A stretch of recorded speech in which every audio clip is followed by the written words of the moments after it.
37 entrance is certainly nothing to scoff at here. We've been breaking that 200 point at Tampa Never Sleeps week in and week out, and we've certainly seen a resurgence of excitement, right? And no doubt it is that EVO competition that we're all looking forward to. We first had the CEO competition. We're about a week removed from that, obviously, and still hitting the ground running here as we try to get a little bit more practice before travel begins. Anji against Kai.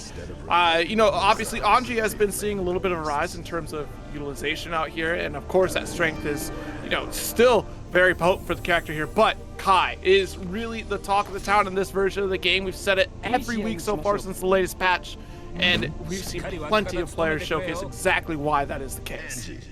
Yeah, exactly. Kai, one of these, you know, initially we called him one of the unsung heroes, but eventually, as the seasons developed, got these quality of life changes, seen so many players tearing it up, and Goku owns your main, trying to be one more representative on the bank here. Pushing you over to the corner with a wild assault, but MysteriousEmblem escapes the corner with a run under. Yeah, that was a very good one there with the 6P, but now we side swap one more time here, and just like that, with the slide, Balthazar with the $20 contribution, calling out for the demise of the MysteriousEmblem. Okay, the $20 Zappa first drive. I don't know, that character looking a little dead, but so is MysteriousEmblem. That being said, the defense values on Anji super strong, right? Especially with the 100-meter behind your name. It's hard to call this one a robbery when you have so much left to work with. Yeah, that's really kicking in here. BRC for BRC's sake. We are certainly spending it all, but that tension pulse certainly going to be a factor here against Goku. MysteriousEmblem at the advantage. Nice burst, but what an interrupt on the dash up from Goku. So the MysteriousEmblem still clutching out a round. Yeah, I like the use of the 2P there. Really safe way to try and get that last hit, but Goku just sending it all with a round star 2D clean counter poke, forces out the burst from MysteriousEmblem. Yeah, that was unfortunately an early heavy stun edge right there, and we're still able to get out from MysteriousEmblem. What a vapor thrust. Right on our throw, corner, set up again with the parry beat. I love the PRC call out here from Goku to drift backwards away from danger. I think the overdrive would have missed anyways from Mysterious, but better safe than sorry. Yeah, running right into it, that parry can be so tricky to try and punish, right? You know, not only does it have a lot of active frames, making it tricky to, you know, try and find it even if it whiffs, but also on the animation, right? Maybe looking for the jump in. Either way, just staying safe. And one more hit is all Goku needs to try and tie up the round count here. Send out the air stun edge, just the whiff, but no punish coming up from MysteriousEmblem. 2D interrupt. We have the tweet sent, calling out the DP. There's no escape for Goku right now. 6P to close out the round and the game here. MysteriousEmblem making a lot of excellent choices here on the offense to shut down a lot of startup from Goku Owns Your Main, and that's certainly disheartening. And go for that DP, you're looking for that invulnerability, but the active frames of the bird being sent out was certainly going to shut that down and give even more opportunity for MysteriousEmblem to catch things up. Yeah, it is tricky. We saw that we died with the full burst, but, you know, when you're only one hit away from death, how are you going to try and use that burst, right? If you're trying to be a little bit too greedy with it, you know, go for a, you know, crazy bet at all gold burst to try and get a little bit more meter in the tank, then, you know, you're risking a little bit more than you have to, right? So probably looking for, you know, especially on the Kai, probably far slash into wild assault to try and get some pressure started, but, you know, headed back into it, and it looks like we're swapping off the Kai and back to the Giovanna. Okay. Why won't you Tampa, it's way past your bedtime. It's just hit $10. Why won't you sleep? It was in my contract. I forgot to read that part. That was on me. That's on me, chat. The solid $10 heading in. Thank you so much for the support. As we head into game number 2, Goku owns your main, swapping over to the Geo, pulling up with the plus frames on the spiral arrow. No challenge from MysteriousEmblem. Yeah, surprised we didn't get the 6P right there. The tap does counter hit once we built up for that mortal counter, and we take to the heavens, calls out the burst, but drops the 2-8. But look how active Goku is, and it's certainly overwhelming right now for the MysteriousEmblem. Double overhead to get the pickup, and dash install DP to make sure we get the shatter. Yeah, I was really wondering if the Chabe was going to build up that 1 meter. We needed whip on the 5H just a little bit too early. I actually did not think that you would get 3 JPs, so I'm not going to lie. I also would have swapped the crouch block at the same time. MysteriousEmblem eating that perfect. I'm seeing this out here. As a Giovanna player, yeah, I know I'm getting 3 JPs out of this one, but I'm very surprised again, the lack of active defense from MysteriousEmblem, but that is the potency of a Giovanna offense that is working so well. 6P for the anti-air. A little difficult for Goku to get out of dodge there, and a single touch is all that Mysterious needs to close it. The backdash will get caught. That 2P, a perfect round for MysteriousEmblem. 2P, we're perfect for perfect. Sent it with the Wild Assault wall break, you know, when Goku didn't really have a lot of health left, just really trying to secure that round. I agree with the decision and keeping Goku locked down in the corner here. It's looking like a repeat of that second round. And Deflect Shield, how much space is it really going to buy you when you get caught up on the Nagiha? There we go. Got the jump heavy into jump D there. Nice chase down the dash install. The 2-4S to help things out. Yo, from above. Nice jump heavy pickup, but not quite get the shadow we're looking for. The RC kind of throw things off there for Goku. Good blocks for Mysterious. To escape. Yeah, nothing found off of the flip kick. One more touch. Never mind, just needs one more 2S to put a second game on the board. MysteriousEmblem up 2-0. Yeah, and certainly weathering the storm that was GokuOwnsYourMain with Giovanna. Excellent play, and the patience certainly pays off. The guts certainly becoming a factor throughout the set entirely here. The one thing that I would like to call is that MysteriousEmblem, with the lack of active defense, was still able to maintain a lot of safety. Was able to hold on to a lot of resources available to them, not quite losing out on burst right away here, which is certainly, you know, a major factor. But we had a few vulnerable moments there where MysteriousEmblem could have 6P'd right through some of that offense from Goku. So we gotta start watching out for this. Yeah, let's see it. Would Goku pick the strongest based on if they're visually the strongest or by meta the strongest? You know, honestly, I think Goku would pick Soul Badguy and like stumble upon top tier just because he respects the attitude. You know what I'm saying? He's got the pickup, notices the wild throw. They seem about like 1-to-1. You know what? I think Goku would probably pick Sin. Loves to eat, massive damage. No burst here from MysteriousEmblem, but we'll take the throw. Okay, interesting. Tries to go for 6H, and nice call out here from MysteriousEmblem. That 2P certainly will seal the turn. Yeah, tricky there. It's such a high wall splat. Wasn't able to get the wall break off of the JD, but also we get the jump down dive kick off of the tech. 50 meters spent, 50 burst spent as well. Goku really trying to seal out this round. RC close slash finish. And still the sauce of the 6H. All right now. Tried to go for something a little bit greedy there. Maybe dash up throw at the round start, thinking that you built up a little bit of that respect, but no, we're just going to send the far slash, bring you to the corner. You don't have a burst to try and escape. So many of these 6Ps from MysteriousEmblem have been doing such a good job of locking down Goku. Yeah, I mean, 6P is certainly the tool to use against Giovanna. So many of her moves can be low profile through. Like outside of that close slash, far slash, 5K, a lot of the strong buttons, even heavy slash, right? All 6P-able options. Yep. And certainly MysteriousEmblem taking advantage of it. That's perfect. Once again, taking another page out of the previous game here, but massive resource lead for Goku with that burst. Calls out the delay 2S. Guard break, but the backdash from MysteriousEmblem will certainly call out Goku. Here we go, goes for the flip. No, you blocked the YRC. You didn't believe you could have gotten the punish, but instead you went for the backdash, pushing yourself back up against the corner. Goku looking to put one more game on the board here, and off of the wall splat, the Sepultura puts a 2-1 on the score.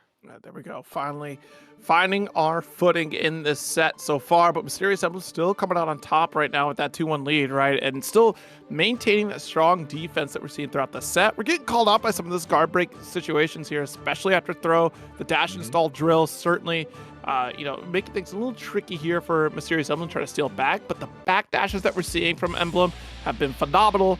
I still think we're doing very strong on our defensive options here, but Goku is certainly, you know, a force to be reckoned with in a lot of these offensive sequences. Yeah, I think the second game of the Giovanna working out a little bit better. We are still leaning into those same defensive habits that are getting us 6 feet up against the corner, but now knowing where we can be a little bit more greedy with the pressure resets. I know every Geo player is probably looking over and being like, meeting Guru Dog is not real, bro. You just gotta mash the 6 feet, but it's scary, right? Especially when you're one counter hit away from dying. Speaking of, one counter hit away from dying might be GokuOwnsYourMain, but we're up against the wall. No 50 for the, you know, metered knockdown, but we are gonna spend the Wild Assault. Yes. Guard cancel here. No, 6P not going to find the mark, and that's actually fortunate there for Goku, not going for the jump K. Oh no, we had the 2P 6H. I wonder if we could have just killed off of the Fujin cancel, but either way, going to run up for the throw. It's a perfect to put MysteriousEmblem back on set point. That max range 2D is kind of nice against Anji in particular here, because we opt to dance, then we can still get a follow-up to recover in time, we can throw, or even challenge right immediately after dance there to follow for a big counter. But MysteriousEmblem is certainly going to find a counter of their own. Large lead in health. Nice jump in and still trying to keep it locked down with plus frames after the fan toss. Overhead will succeed, and Goku goes down to yet another perfect. It is 3-1 in the Mysterious Emblem's favor. Yeah, we saw a lot of perfects on both. On the back foot, right? Mysterious Emblem having a hard time dealing with the offense from Giovanna there in that corner situation. Is the bread and butter of the character, much like we're probably going to see here from Soul Badguy in these corner interactions. Here's Elucid versus Aubfox coming up next year. I think I said that right. It was AU Box. Oh, Aubfox. Excuse me. You know, I'm so anime brain. I'm reading it as Air Unblockable Fox, but I know that is definitely not what we're supposed to say. I'm assuming it's Aubfox, but yeah, pulling up against Elucid, someone who, you know, elusive main of many different characters, right? We talk about Jeffy as kind of being the random select main of Uni, kind of a similar situation for Elucid, right? But definitely one of the, you know, pioneers of Testament for quite some time now. Gonna send it with a Wild Assault. Already a touch away. Oh, let's take the gamble. If we don't have the health to keep up, we may as well send it. 6S counter hit after the early drop, and this is the aggression we're looking for. There wasn't a burst on the side of Elucid here. Maybe expecting a YRC and wanted to block it out, but you don't have the health as a resource to maintain that threat. Yeah, and that was so clean. We saw that immediate walk under to try and get that cross up off of the attempted YRC bait. Now Elucid running away with the second round once again. Didn't have enough for the Wild Assault and the wall break, but still, it's so tricky when you're not used to navigating this Testament neutral. Ooh, nice ID there. Falls at the Bandit Bringer. Goes into that 2K and still able to pressure with these Bandit Revolvers, the relentless offense from Aubfox here. That was impressive. Yeah, mash out with the 2P, but again, Elucid being so tricky with these dash unders, making it so that Aubfox trying to make their way in on the offense, but constantly getting crossed up. Now back up against the wall. That's game 1 to Elucid. Yeah, I mean, very strong defense again from Elucid, just maintaining that, you know, clear head in defense, especially in those really aggressive situations. We're kind of getting the same type of tell that we saw with our last set between Emblem and Giovanna, right? Just simply that offense still being relentless there and still being stoic, just keeping a clean interrupt on a lot of this pressure sequence here, making small micro movements to make these moves a little more of a unviable threat against Elucid here. Low profile 2K and these dash unders really working out so well for Elucid, but now using neither of those tools, sending it with the Crow, thinking that AUB Fox was going to pull up with the Bandit Bringer like we saw before, but no, we low profile with the Vortex. Elucid immediate. Oh no. Oh, another no, one. Look, there's got to be a lesson well learned from a player like this, is that just because you stop them once doesn't mean that they're going to abandon the game plan. Aubfox still committing to those great vortexes here, and yet still, Bandit Revolver, Fafnir for the plus frames, and you're a touch away to 6H. Gives you a moment of reprieve, and Elucid's certainly going to capitalize. Oh no, I think we were hoping for the second hit of that charged Grave Reaper, trying to get the full screen pickup, but now didn't get quite as much corner carry as you needed to push Aubfox to the corner. Even with the State State, we are swinging on through. That's a round on the board. How do you stop the runaway train that can be Soul Badguy? Hit the far slash, Sustain to help things out. Another opportunity to set up your 6B, keep you jumping, and staying right back so you can't retaliate. Blocks Vortex, beautiful punish opportunity for Elucid. Clean IB on it as well. Finds the burst point off of the charged Reaper. But still applies the State State. Just barely out of range of the Reaper. But once again, caught up the high Arbiter sign. Trying to dash block your way in, but you gotta watch the skies. Perfect. Okay. Turns the favor. Perfect. Going strong into this round with the burst available. Certainly made an early burst spend right there, especially with that round lead. I think that was an interesting call. When you had the backup of Wild Assault as a threat from Soul, that certainly helps out your offense here, but now Aub has a little bit of work to build that back up, where Elucid can kind of just play that full screen game, keep applying Stain, Grave Reapers, and now they've got the counter hit, let's corner carry and reset the situation. Yeah, I like what we're seeing from Aubfox, trying not to be too obvious with the way that we're approaching, switching it up with the air, and then also trying to dash block on the ground, but you're playing exactly into how Elucid wants you to try and navigate this space. Oh no, just one step ahead on the zoning patterns, finally catches you on the approach, and that's a second game on the board. Yeah, good cleanup there from Elucid, and yeah, so lesser players might have been taken aback by the back-to-back vortexes there. That certainly was coming in the clutch there for Aubfox, but now we're understanding the cadence of this Soul player in particular. A lot of special movement as opposed to run up and using those buttons in neutral to call out a lot of these situations. or even try to navigate around what Testament is putting out on the field, which is kind of tricky as you get closer to the character. Aubfox is trying to make the best of what they have, especially with Bandit Bringer movement and Revolver movement, but the way that Elucid is applying Stain State and applying these Grave Reapers to keep that pressure, full screen scenario, it's just getting frustrating for Aub here. Ooh, 2S for 2S with the Revolver right in your face, but immediate reaction from Elucid allows you to scramble back out with the 2P. Scary situation right in each other's 5K ranges, but blocks out the burst. A little bit too far to get a punish. Burst blocked right back at you here. Aub certainly can add on the damage. Bandit Bringer to fast here for the Shatter. Just to get a positive bonus. We don't get our hard knockdown scenario, but Elucid still looking good in resources. But that damage, oh my god, I was going to say the damage output from Soul is certainly something to be afraid of, but the 6P might have saved Elucid there. Yeah, I wondered if we were going to be able to get a Stain pickup into corner carry for Elucid, but I think just valuing the RC into a safe jump knockdown, allowing you to keep the pressure on Aubfox on their last ropes right now. Set point Elucid. 5K. Yeah, that's been certainly the button of all time throughout this set for Elucid right now. Calling out some of these approaches. The Gunflame Feint allows Elucid to take a step forward, but still able to press 6H. Aubfox is certainly resting the laurels on that one. Ooh.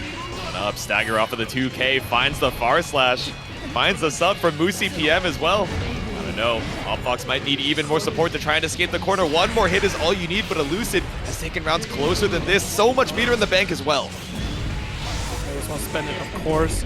I do believe we're still going to hold on to just a bit of this burst gauge, so we should have burst available for that next interaction. Aubfox is going to look to try to spend that as soon as we can, but with that Wild Assault stripping a little bit of that pressure, that makes things nightmarish for Aubfox.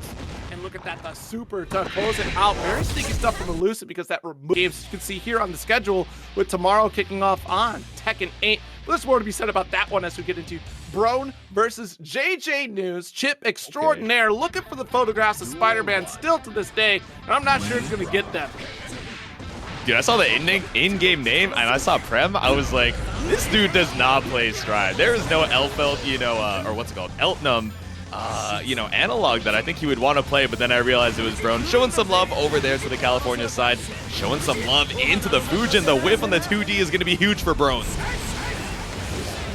We're talking Chipp going up against Anji Mito. Of course, death by 1,000 cuts for JJnews to see success against Anji. Like we said at the top of this bracket here, Anji has been on the rise lately. There's been an increased population of the broad-chested character with the fans across the globe. Oh, nice dance here. A little bit of a different flair for this one. Brone got the carry off of Ko. Nice with Wild Assault chase for corner. Should be getting the Shattered. Damn, all the dash momentum in the world. I actually thought you'd be able to get the super hard knockdown there. Just committed to that last hit of the Rin. Still, positive bonus giving you so much meter even on block. This is scary to try and mash through on your own pressure, knowing that parry is still a threat. JJnews keeps on the advance. Kidding, got our counter hit, immediate spend into super. Wants to build up some tension here. There's a lot of resources on the side of Brone. You gotta watch out for super PRC, but that's off the board with YRC here. Burst still available, do or die moment, and Brone is looking for the die moment here. Slashing on through game number 1 over to Brone. We saw a couple good opportunities for JJnews, which I think was pretty interesting on the offense, right? Post positive bonus, you just got knocked through the wall, and you have an opportunity to finally run your own offense against Brone. I feel like a lot of other players would end up giving up their turn because of the threat of the positive bonus, all of the meter, that threat of the parry right behind it. But still, knowing that we were thinking, oh, okay, surely he's going to respect the reversal options that I have, and keeping the pressure on when we were looking to, get a little bit greedy with the mash outs, worked out, but not enough to take the game. So let's see if we can change that in game number 2.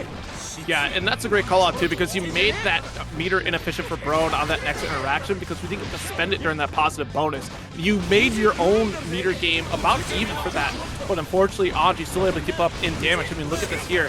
First interaction, we're barely even 17 seconds into the round and you're already dead.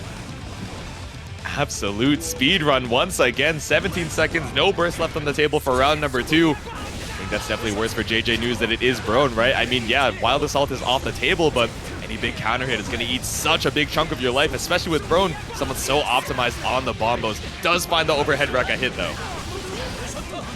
A little bit of overextension right there. We already hit the ground a couple times, so that does get a roll out. Brone able to return the favor and already caught up things that throw. No RC off of it though. That could have been a shatter opportunity with Wild Assault. J2K threads the needle. J2K from JJ finds the far slash, but it's not enough for lethal. Pulls up with the JP and the confirm into the Alpha Blade as well. Okay. Dash hacking. Yeah, stay right outside of that far slash range. Just being able to bob and weave, certainly a critical skill to have as a Chipp player. Look at that, the 5K with a quick interrupt. You can capitalize after the fact, but Dance will come through. Not believing in the 5P, so opting for 2K, giving the opening for Brone to spin. Couple 2Ps, buys you a little bit of space, run up for the back throw, catches on the DP attempt coming up from JJnews, and off the fast RC, we sent the tweet and sent you straight through the glass. It's 2-0 Brone. This is looking tough here for JJ. Of course, JJ is still slowly finding their stride in this match here. Again, being able to backdash out, call out some of the preemptive frames that are on startup here with 5K, but it's about the follow through after. You got to capitalize on some of these counter hits here to really send the message home. But like I said at the top of this, it is death by 1,000 cuts against Anji as compared to Brone hitting a couple times. I mean, we saw it, 17-second round win for Anji with little to no resources, not even a shatter to solve your problems here. JJnews gonna have to be very cautious on this potential last game. Yeah, thankfully for Brone, right? We usually think, oh, okay, these brawler types may be a little bit slower, right? In compensation for the high HP, high defense, but we see a lot of this 2P, especially when we're looking for something a little bit less committal to try and find these stray hits. JJnews able to get the pressure on. Overhead Rekka opens you up, and so does the throw. Plus frames here, another 5K to chase down.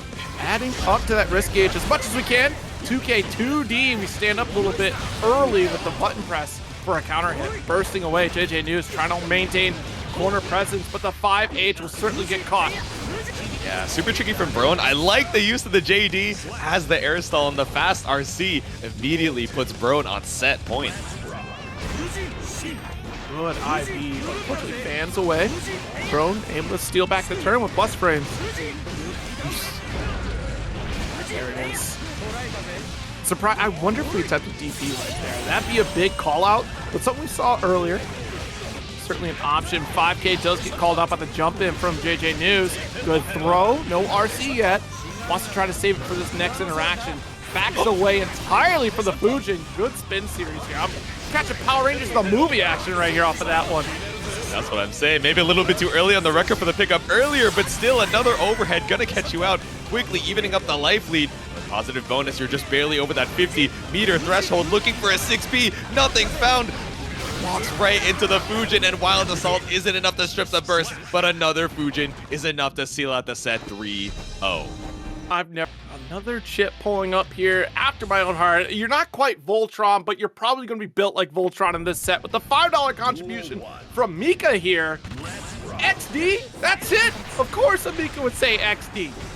I like that Mika-chan Typhoon has now put in an English TL of their name. I'm sure you guys saw that TNS clip, but if not, you can check it over on Tong's Twitter. But yeah, checking out the burst. Immediate burst out from SQ, and Voltiyon still able to find the hit down a full burst gauge, sent through the wall, hard knockdown, and its positive bonus Chipp.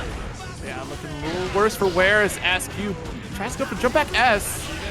Quite finding the mark though, and Voltiyon still pressuring forward. Nice throw series, plus frames off the clone.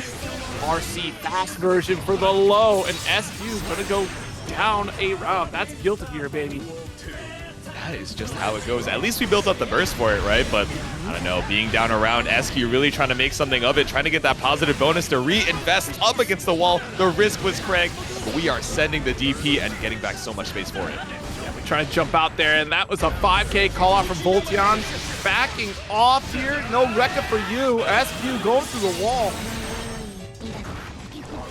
The glass, another hard knockdown. We've seen this movie before. Gets the safe jump, but delay makes it a gold burst. Not able to punish, but still finds the hit on after. Voltiyon, one more touch. We have all the resources. Yeah, I was gonna say, if SQ makes this, that's 2 rounds. That's 2 rounds for SQ, because it would have been insane. Voltiyon with full burst, 50% on tension, potentially getting up to another 100% there with the positive bonus and almost full bar of health. Voltiyon looking really good against SQ. And again, this has got to be the theme of the night so far here, and it's just got to be offensive pressure across the board because this is looking difficult to deal with right now for SQ.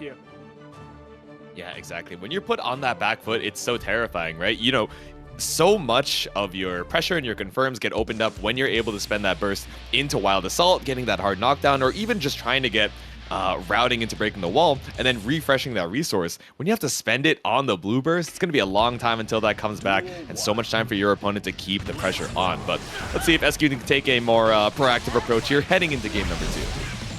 Rekka series to Wild Assault, and now the set play begins. A little bit too high, so SQ will spend Wild Assault for the hard knockdown. So much meter behind it, building up so much off of that positive bonus. The sword toss loops Voltiyon, just going to hold on, thinking, all right, I'm so down on the life lead already, it's not worth potentially getting burst baited and automatically guaranteeing I have no burst for the next round. Exactly, final touch scenario, and what a jump in here. Perfect round for SQ, returning the favor. All right, starting off round 2 strong, though. Immediately looks for the whip. Cancel 2S2H. All you did was whip in SQ's face, though, and that's a full blue burst. Oh! Oh my god. This 50 meter, we send the beam. It's the shatter. Lord. Double perfect for SQ. Tragedy has struck, and like I said, it's Guilty Gear, baby. That's how this rolls.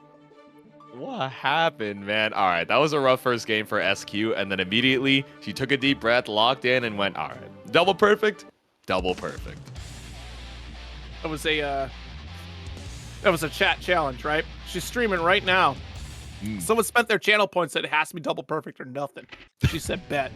Duel 1. They spent channel points, and it was just an MP3 saying lock in. She's like, you're so right. All right. 5 subs if you want me to win. Here we go. IBFD, if you want to escape this corner, tapped on the toes with a 2K. Thought it'd be the confirmed, but Voltiyon pulling up for a cheeky reset on the tick throw. Waiting for that heavy slash follow-up there, and SQ not biting because Voltiyon trying to go for the whip punish opportunity. Dash up 2K, guess again. SQ in trouble. Up so much meter build from Voltiyon. I imagine SQ just tries to hold on to the burst and sees what we can do with their own defense to try and escape this corner. But JP, we've seen it from Ram to keep you locked down in the corner, but Chipp has the same option as well. Chopped back down onto that West Coast wall. No kidding. Just, again, corner control from Voltiyon, very important. Both players are certainly strong at corner control. SQ is certainly the champion of it. Nice lock in with the rock setup here. Jump in with jump slash. Reset with the rock, the Ondo, but finally, after all the risk is cranked, we still have enough burst for that hard knockdown too. Ooh, that was a nice jump dust right there, whipping entirely here. Got a little bit of frame kill and opportunity for SQ to take the dub on the round. Yeah, good recognition from SQ as well off of the trade, right? Thinking, all right, you know, we're back to neutral here, but I'm in perfect range for my 5H. Might as well send it. 6P, you're not going to get too much off of it either way. I just need that one more hit. One game apiece, one round apiece. But Voltiyon ahead on the burst. 2D. Nice throw. Stand up real quick for me. What a call out from Voltiyon. You saw the brakes just screech on that offense for Voltiyon before pressing a button to maintain that position before guard cancel could be effective here. YRC gets dumped. Voltiyon is in SQ's head when it comes to defensive options right now. 2-1 lead for Voltiyon. This dude, so we saw the deflect shield at first. We see the double dash just to frame kill and make sure that we're not getting caught up on the late active frames of the deflect shield. We run up, SQ says, all right, I got 1 HP, a dream, and 50 meters, sends it with the YRC, and Voltiyon, just one step ahead, knows you're looking for the panic guard cancel. You know, as you said it was on cue. Zero kind of writing the script in the background as we speak. But I don't know, let's see if he's writing up a game number 5 where Voltiyon is gonna send SQ to a relatively quick loser's run. See how this goes. I mean, it's going to be the speed run for sure on either side. Either Voltiyon runs through on the offense. Nice call out of the alpha play with the burst. That's a positive position for SQ. And the opposite end of the speed run is if SQ capitalize on moments like this where the whiff TP gets called out, she's out of range for it. But with an excellent burst back from Voltiyon, corner position is theirs. Yeah, the RC up empty low is so tricky, right? It's really not going to get you a lot of reward, especially off the scaling from 2K2D, but just one more thing to put on the brain. J2K from the top rope. SQ leading these paper cuts aren't going to be enough to stop her just yet. Again. Nice. Yeah, YRC to give ourselves a moment of reprieve, and that's all you're going to get off of it. That risk gauge was insanely cranked, and honestly, that moral counter was imminent. When you look at the script from SQ here, she is certainly going to make a lot of great callouts between rock play or even just going after these record callouts. Nice 6B. Against the wall, we had the meter. Might as well spend it for that wild assault. SQ trying to checkmate you into another game. I like the delays, trying to build up just a little bit more meter before we start these positive bonus loops. BRC into the empty low. If you can do it, I can too. And clean pick up with the charge dust. Opts to keep the corner until we have lethal. Okay, YRC out. You want to get a little bit extra time away from that sword here. Chasing down SQ. Almost according to plan for her because that jump back slash. And again, Voltiyon not letting SQ escape gives SQ that ample opportunity for a 2K interrupt on the low. Now we're up 2-all right now. Yeah, I like the idea from SQ. Send it with a wild assault. Knows that that burst is about to be up. Miscalculated it by just one hit, but still able to seal it out off of the scramble, catching the approach with the 2K. And now it's 2 apiece. We are headed to a game number 5 in SQ versus Voltiyon. Certainly a strong turnaround here and a strong set that we have. These two both adjusting accordingly. SQ certainly not going to let the perfects run away from her, and Voltiyon letting it, you know, it was the previous game. It's neither here nor there, but this cranked risk gauge might become problematic, so we burst out. The kick right in your face, awkward spacing. Voltiyon did not want to try and challenge, but gradually. No, we're quickly building up the risk, caught up by the Ondo as well. The rock right behind. You let the DP rock, but that's a perfect for SQ. Lord, yeah, what a call out there. And Voltiyon really doing their darndest just to get out of that corner. That DP wasn't necessarily awful, it's just the timing. It's so tricky to deal with that pressure from SQ as you get chipped away. Now, returning the favor, Voltiyon with a quick blow, resets for a throw for extended damage there. Because like I said, that's insane follow-ups after 2K. That damage mitigation certainly starts to stack up. So reset for bigger opportunities, and this is one of those opportunities, right? Yep. All right, hard knockdown off of the no meter. Hard knockdown off of the super. We just sent it straight through the wall. SQ tried to challenge on the jump in, maybe thinking Voltiyon would go for an empty jump, but now final game, final round. Already, wild assault. Empty on burst gauge here. SQ gonna get a little bit back because of positive bonus, a little under the 50% bar. PRC out of range, tries to go for a bigger punish there. Unfortunately, 2S not gonna find the mark. Both of them spending the meter just to stay safe, just barely over the 50-meter threshold for both sides. Voltiyon, one hit away, but 6B off the counter and not able to get the confirm. Voltiyon actually coming on top of that trade here while still standing. Daro series for a full stop sign, if that will do. SQ. That, you know, scientist, that main character, might also be a DLC, you know, potential later on in that season. But later on, we're heading on into it. We got SonAceKeem versus Darren for our next set. Yes, already locked in Nagoriyuki and Happy Chaos. Pulling up here off the rip. We already got DP to start things off, and Clone is down. A slower opening gambit from Happy Chaos, and honestly I'm quite used to, especially in this matchup in particular. It's usually going very rapid in the offensive favor for Nagoriyuki. The SonAceKeem also being very patient. Yep. All right, Darren pulls up, just barely built a 50 meter for the Deus Ex Machina, so now we got all the resources on deck, plus the hard knockdown behind it too. Steady aim. Just tilt and tumble into a throw. Nice little backdash, but unfortunately, slash back. Clean pickup, Fukio forward with the DP, all the blood in the world to rock with after this blood-sucking universe catches you out with the anti-air 6P, but no, because you barely used any blood, just barely dropped the punish, still able to seal it out clean for SonAceKeem. Very scary stuff here. We're getting some stray hits from Darren. We got a significant combo. But the patience from SonAce, wait a minute. What's going on here? Normally Nagoriyuki already has the Fukio forward and just already being explosive, cranked up to level 2. We're just getting level 2 here for SonAce on this one. But great call out with the 2Ps against Darren. This guy's with the jumps, trying to see what Darren pulls up with, but we pull up with the roll, swapping the sides, but No, we're gonna drop the shot right behind it too. You got the cross through, but SonAceKeem, we mash on through. They got the 6H, even after red RC there. Very confident in how this is going to play out. Good stuff. All right, clean. And I like what you mentioned earlier, right? You know, SonAceKeem playing a little bit more passive than I think we would expect Nago, especially at the round start, right? Thinking, you know, the meme that we talk about a lot is, oh, round start is an okay situation when you're against Naga, right? You have that full blood gauge, you have so much to work with, so many ways to try and enforce getting into your opponent's face, and then you have DP into high-low to try and push them over to the corner. But SonAceKeem trying to slow down the pace a little bit, and then when they have an opening in Darren's defense, does explode through with the lethal, but now we just jump on through with the J2K. 2S, and I got a 2S for your troubles as well. Darren taking charge, the first significant combo to start off this game.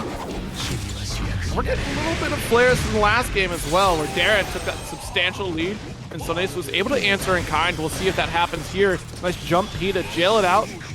If you get this hit, your gun is drawn. Able to stow away the Glock just in time, put it in the holster, and kill straight through the glass with a close slash. Duel 2. Very tricky stuff here. I'm trying to call out maybe another pressure sequence here from Darren. Just one that did not arrive. Gunshot whiffs entirely. That does allow for a quick Beyblade, but overcommits with 2S there, leaving an opportunity for Darren to make it hop. Ooh. Yeah, trying to be tricky with the air stall JD, but nothing found off of it. Just lost a little bit of tempo here for SonAceKeem. Tried to take the scapegoat off of the screen, but now you're at level 2 blood. Barely anything to work with as you try to escape this corner. The BRC for the clean pickup gives you the reload for Darren. One more touch should be in. There we go. Yeah, one game apiece now. Darren maintaining that control, just what we're supposed to be looking for here as Happy Chaos. But again, that slow pace to kick things off between these two. And honestly, I think even some of that quick pressure from SonAceKeem, at least in that game, certainly kind of caught ourselves in trouble. I think that's more of the pace that Darren's kind of used to, and maybe going back to that, you know, passive cadence that we saw in that first game might throw the game plan off a little bit for Darren here. We'll see how that plays out for this next one, but yeah, Darren's still able to snipe things out, and I'm sniping out that $5 contribution from Kibo. Thank you so very much. One step closer to a top 4 payout. The $5 from Edward Elric himself. It's not exactly an arm and a leg, but maybe not too many of those to spare. But speaking of, we don't have too many bullets to spare. We're going to spend the 2 left in the chamber to try and get that roll, but immediate burst out from SonAceKeem to keep you on the resource back foot. Trying to jump dusting. We've seen that threat before. Go. Tried to swipe on through, but no, we're not running up. We're just keeping you locked down with the steady aim pressure. Shooter on the streets, but we're running the streets right now. We push you all the way over to this East Coast corner. Clean pickup with the jump cancel, the shot, and the 21 gun salute for the kill. Get hit with the old knee slapper there from Happy Chaos, and beautiful conversion from Shatter. Round for Darren, despite looking a little worse for wear on resources. DP, there's a quick overhead there. Straight on through with the 2D, nothing found. The backdash from Darren into the IAD. Finds another hit, but still trying to even out this life lead. Yeah, already got the dash cancel, right up from Jump K gun, so we're still blasting here. Shadow applying. The backdash is coming through, and PRC to keep ourselves safe. That 5K threat from SonAce. We've seen SonAce mistime these 2S's here, you know, expecting maybe a dash up from Happy Chaos or maybe early rolls, but the way that Darren has been able to navigate around them from mid-screen and even corner scenarios has just been very accurate. We already got the finish here. Darren up 2-1. Yeah, the punch straight on through the Y. Auto off of the 6S to break the glass. You know, that first game where SonAceKeem, I think, was, you know, slowing down the pace a little bit more, holding on to blood until we knew we had lethal, was working at first. But I think going into game 2, game 3, Darren is realizing now, okay, if you're going to give me so much space to try and work with, now I can be a little bit more greedy with my resources. Go for reloads or even go for steady aim pressure where I know that you're going to feel a little more uncomfy trying to challenge as my resources get down low. And even when you do challenge, it's getting a little bit more predictable, right? So really controlling the pace. Let's see if we can swap it up for game number 4. Yeah, got our 2H to start it out here. Again, the aerial space control that SonAceKeem has been showcasing has been very well done. It's just now we have to capitalize after the fact. Ranked blood gauge has to go for the slash series to at least find an opening, because otherwise you have the rage. An excellent counter hit. Will spend the super for the kill. Just send it with the baseball bat of a sword. 50 burst on either side, but SonAceKeem one more round away from tying it back up. That's somebody who's not afraid to play with Blood Rage here. You know, we get that from Hotashi a little bit early on this Nagoriyuki play, where we use that as an opportunity to press forward on the offense. And now it's a threat. Wild Assault closing the gap, slash down, able to follow through the air throw. What the heck? No! No! You tried to get a little too snasty with it. You were like, all right, cool. Surely the mental is broken down after the air throw brought back straight down to earth, but brought back up against the corner. It's another 21 gun salute to shoot the glass. Darren. All right. In position to try and tie up the round count right now, especially with a full burst in tank. Nice. Saturn.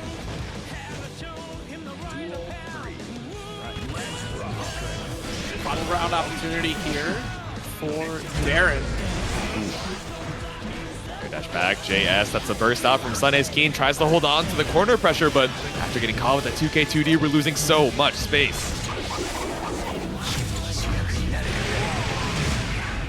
That's locking it for that massive lead. 50% is available on that first gauge for SonAceKeem. It's a wall assault option, but we're tilting and tumbling right through the legs of SonAceKeem right now. Darren looking too strong. Nasty on the cross. It's a stop, drop, and roll. It's a break the glass in case of emergency. An emergency it is with a blue Wild Assault. We fake the gunshot into the throw, and with a fast RC, Darren takes it 3-1. As you know, Jikh on the Millia versus Kana on the Slayer. Yeah, okay. So our first Slayer up tonight, folks. I think you're ready for this one, right? Y'all been pining for more Slayer action. Feel like you guys ask for it every week, so come on, here we go. Ooh. Nappa straight on through, but the whiff finds the JH for Jikh, but no hit confirmed. Nice air throw. Kana looking primed and ready, especially against a character like Millia. One hit is going to be beyond devastating. Another throw. Jesus, Kana ready to pull the trigger. Oops. I see Millia versus Slayer. I bet on big damage, man. You know, Jikh is trying to escape the corner as best they can. No confirm off the counter hit 2P. Afraid to try and go into that 2K2D, but does find the 6P to stop the approach.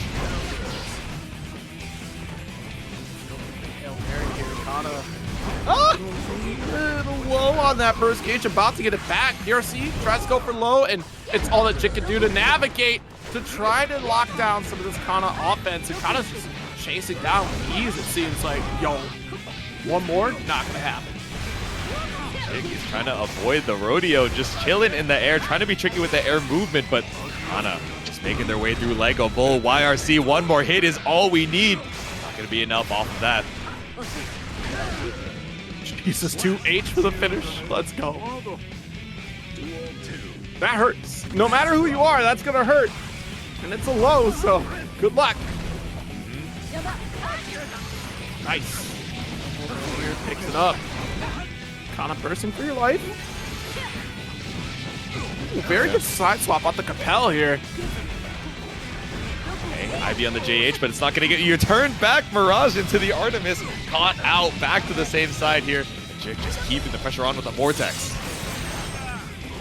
Awesome spot speed. Jikh does have that resource lead. Artemis, but not able to get the confirm. Sends it with the spin. Oh my! How? Jinsu? No!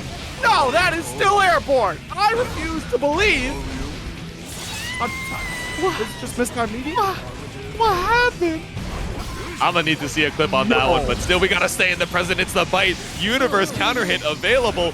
Kana would die if they were mashing on it, but still 100-meter available. One more touch either side. Absolutely. Artemis away. Far slash. It's a disc.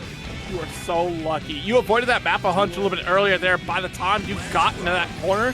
And that was certainly necessary because you would have eaten up a lot of chip potential there. You have very little tension resources to keep yourself alive. And at the rate that Kana is playing right now, you have to be so cautious. Yep, sending it with the 2H, just trying to put out this horizontal hitbox. But no, we're going vertical. Jikh takes to the skies, finds another grab. Ooh, that chase down. Hefty stuff. Double air dash calling you out. Knows you're trying to look for some fuzzy block action, but that's not going to work against Jikh. Keeping you on your toes, but you have to watch the toes. We're not going overhead just yet, but now we are tapped on the dome. JH, Blue Wild Assault for the hard knockdown. Look, Slayer splattered against the wall, looking at Millia like I am. Like, how do you go for 3 empty lows and then finally decide to go high on the 4th, and I still get smoked? Kana goes down, Jikh up the game. Low, low, low, high. Jikh is chilling in the sky, and we were doing really well for Kana as well. I think a lot of these confirms that we were fighting in the mid screen, at least getting a good amount of damage off of them, but still just making it so tricky that, you know, later on as we went into round 2, round 3, even when we found these hits for Kana, the pace of the game is just going so fast that we can't even tell when we're finally finding that hit, right? So maybe leaving a little bit of damage on the table, and Jikh able to come back even off of that 1 HP. Yeah, the fact of the matter is Jikh is doing their darndest just to avoid getting called out by Kana, and good lord, step, and now we have Mappa Hunch to hold the corner one more time here. Yep. Ooh. Trying to hold some space with the 5K. There's a decent amount of whip recovery on it, but especially when you're that far across the screen, not the worst thing in the world, but when you're that close, right above Millia, of course, we got the double close slash. Yeah, I think that was supposed to be upward BRC here, and we didn't get the drift input. Tricky stuff for Kana. But the idea was there to try to avoid the close slash anti-air. Jump heavy, kicks things off. Burst available for Kana. I think it holds off for the next round here. Unless you hope to get the next hit for victory. Oh, no, we saw the little leap. I swear, I blocked high thinking that it was going to be the bad moon, but the leap, just going for the meaty hair car right in front of your face. Jikh takes another round. Fastball here, another low. That's 2 lows so far in this interaction. Nice tech. Opts for strike, but no, it's not going to work out this time. Finally catches you out with a compel. Nice carry here, 5K to guarantee the splatter. We don't have any other resources, but it does give us positive bonus for this next sequence here. Holy hunch! There's a Pal Bunker. Wild Assault for the hard knockdown, and just like that, we're caught up here. 2H into the Master's Hammer. Nothing found, though. Looking for plus frames, but all you're finding is this damage up against the wall. Really super scaled starter, so not going to do the worst, but still hard knockdown against Jikh. How where you want to be. You see the respect Jikh is giving Kana right now on Wake Up. Tries to go for the shimmy, hoping that we don't get called out with, who knows, a Wake Up 2H.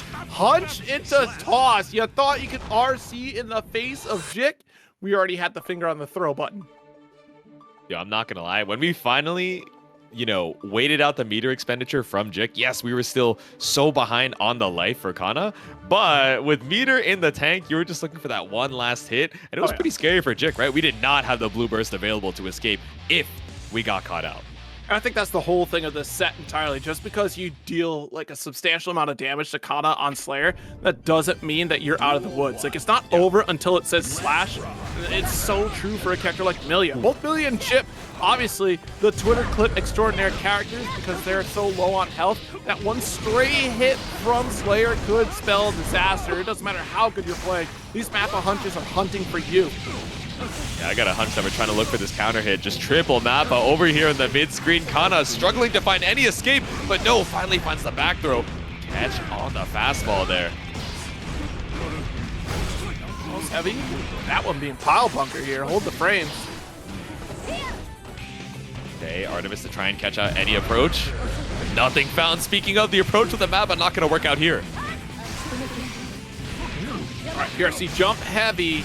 Does allow for a disc setup one more time.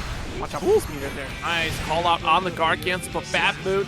Yeah, let's see you throw that one, Kana. Sorry, that was pretty cool actually though when you did throw it last time. That was really cool. I'm not gonna lie, yeah, I want to see that clip one more time, you know, from that first game. And now we're seeing the Twitter clip live and in action. Tried to go for the pile bunker loops, but waited until we were up against the corner to at least get the most out of that burst.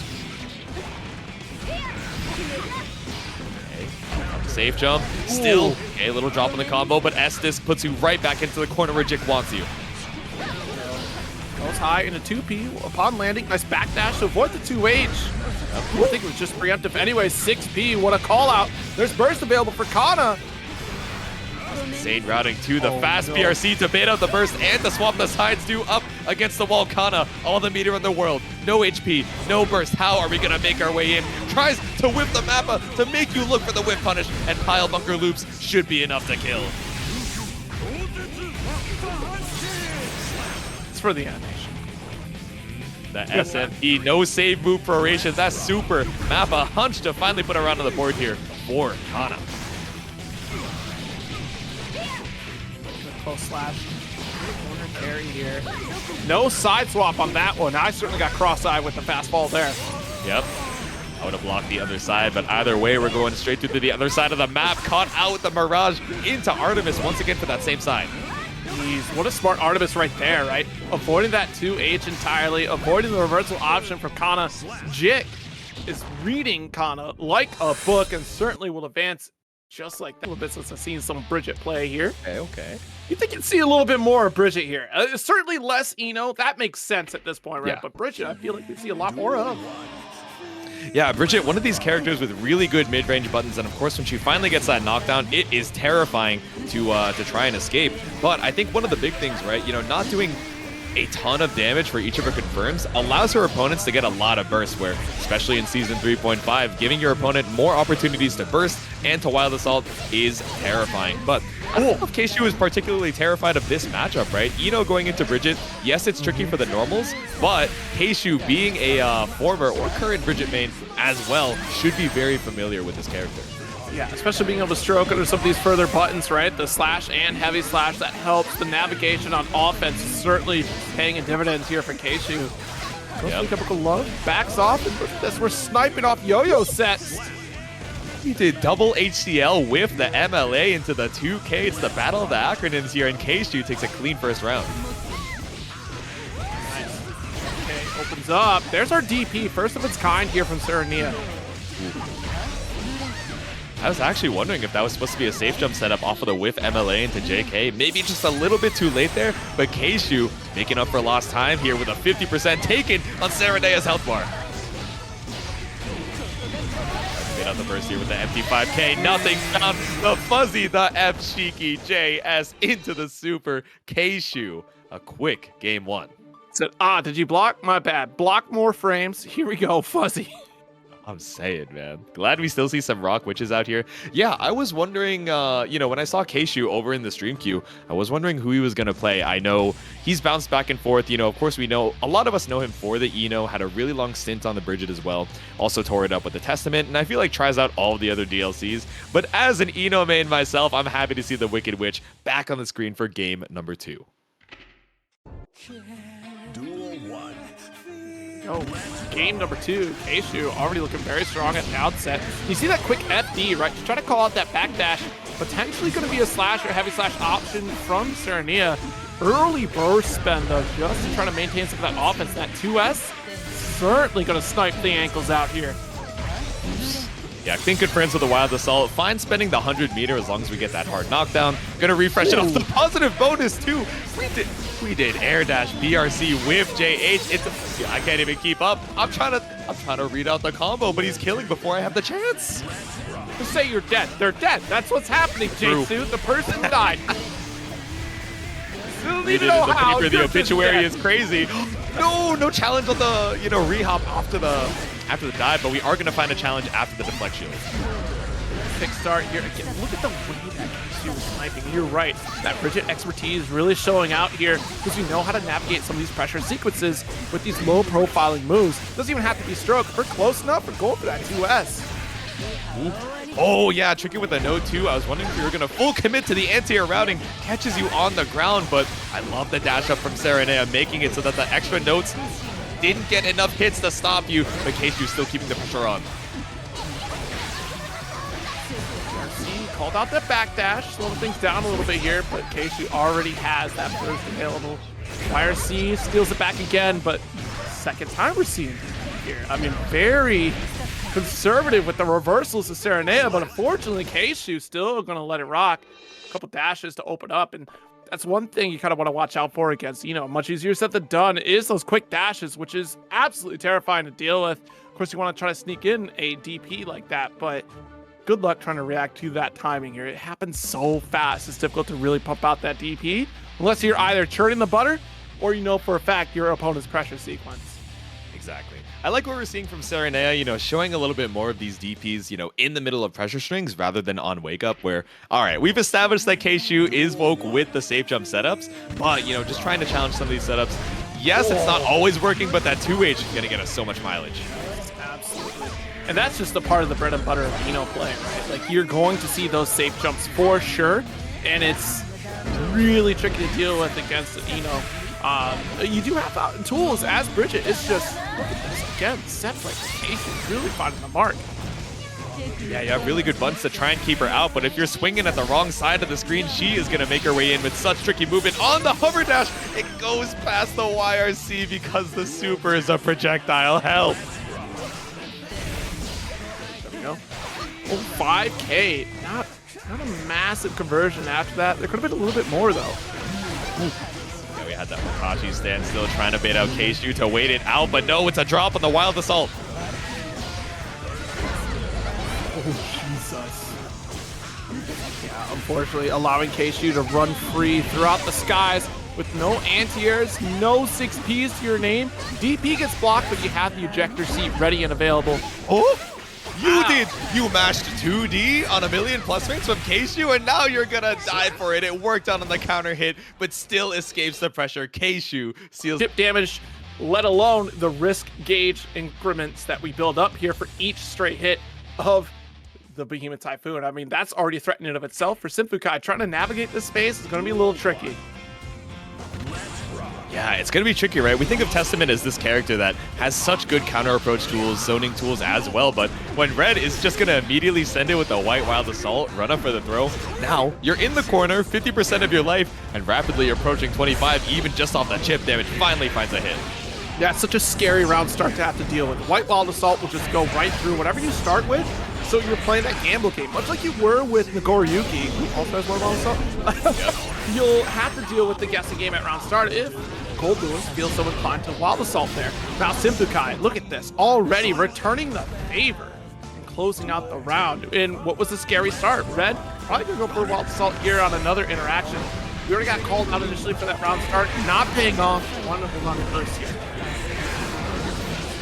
Birthday train, but this train is going nowhere. Yuki just doing such a good job keeping you locked down in the corner. They're doing, oh no, I was gonna say they're doing a really good job of making sure that we're tricky about the state apply, but finds the 6B from RedIAmNot. Maybe ran into this character one too many times to let you get away with that.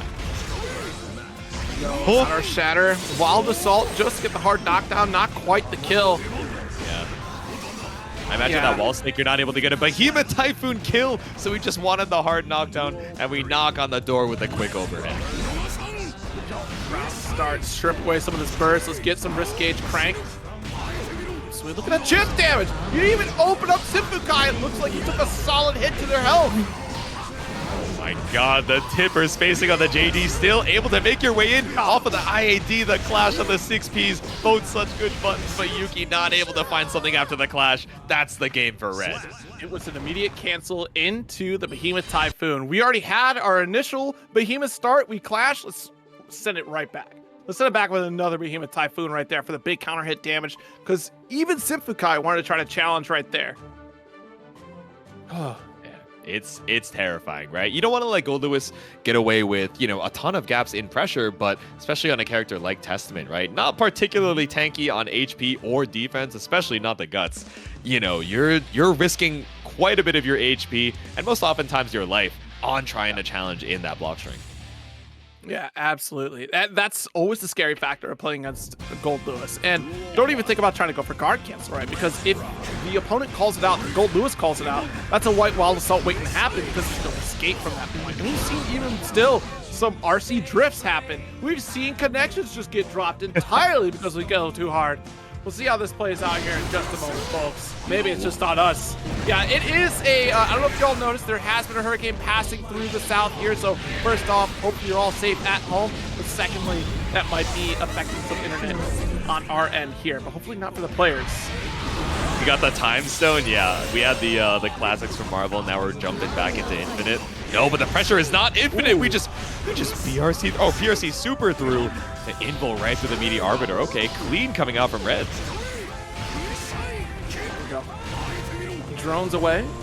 trying to escape, but that drone is relentless here. PRC does get a 2P opportunity with no follow-up. That's a big bet on the heavy slash right there from Simfukai. Another big bet on the White Wild Assault. Tried to get something off the plus range, but Yuki still able to find the escape. But the minigun, the Gat, catching you out right before the Reaper reaches.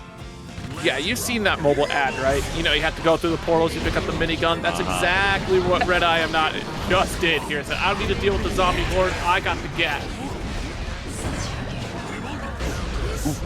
Send it with the JD, but caught you trying to whip punish here with another Behemoth Typhoon. Door, instant BRC. Threaten the fuzzy action with the JK, but nothing found. Into the lows, into this East Coast wall. I'm surprised we didn't get close enough to that wall for a shatter here, but down the system we go. Down with the system, down with the health bar. That's a quick 2 games here for Red. The world if 6H was an overhead. Is that what we want to change about Testament going into season 4? Into season 3.75? That's what we want to add? I don't know. Maybe they need it. I'm trying to think of what that would change. I guess you got 6H versus 2H, but true. It would change the world, Jade. My last request. Change the world. 6H! That's what we Fighting for your life here. All right, Super Guy fighting for that winner's side, qualification here in the top 48. Still, RedIAmNot just needs one more game to move on to the next round. Got to build up burst once again. Nice. Got the block, but now you're still going to take this chip damage. Opened up. For the Behemoth to come through. Check the overhead. Yep. Quick. Stop! Red, please! It doesn't have to be like this, Red. RedIAmNot and Red on the HP. One more hit for Simfukai, or even just a little bit of chip damage, but catches out the attempt to mash back with a jump in JD. Red, this game's rated T for teen. You don't have to do this to Testament and Simfukai here. Jesus. It's a little violent out here in these streets, I'm not going to lie to you, but does catch the attempt at the reversal Behemoth Typhoon with the state apply. Nice counter hit, able to pick it up with the Arbiter sign. Here's our super. So that was like 5 state pops. You look at the meter just jumping up for Yuki right now, and look at the health just jumping down for Red. This is rough. Run up with the tap dust. Nah, you lived through this. Come on now. Come on. No, you're... All right, good. You're worse for wear, but you're still fine in terms of you are living. Runs up with the 2H, all the active frames in the world. I wonder if what we caught was a PRC super, but still caught you with the invul even afterwards. Joke character. That joke's not so funny anymore, is it, with a back throw?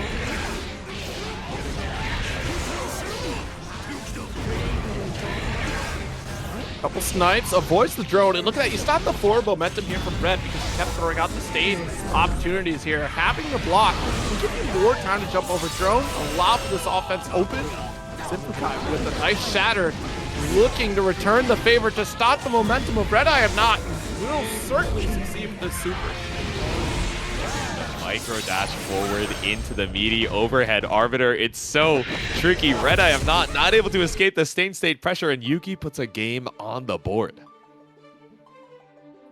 It was looking a little scary here. So let's see. Simfukai certainly answering back in true fashion there. And again, it is a little bit of that snipe out where we do have stay in state to slow things down, to keep Goldlewis away from you. And that's on paper what you think this matchup should look like.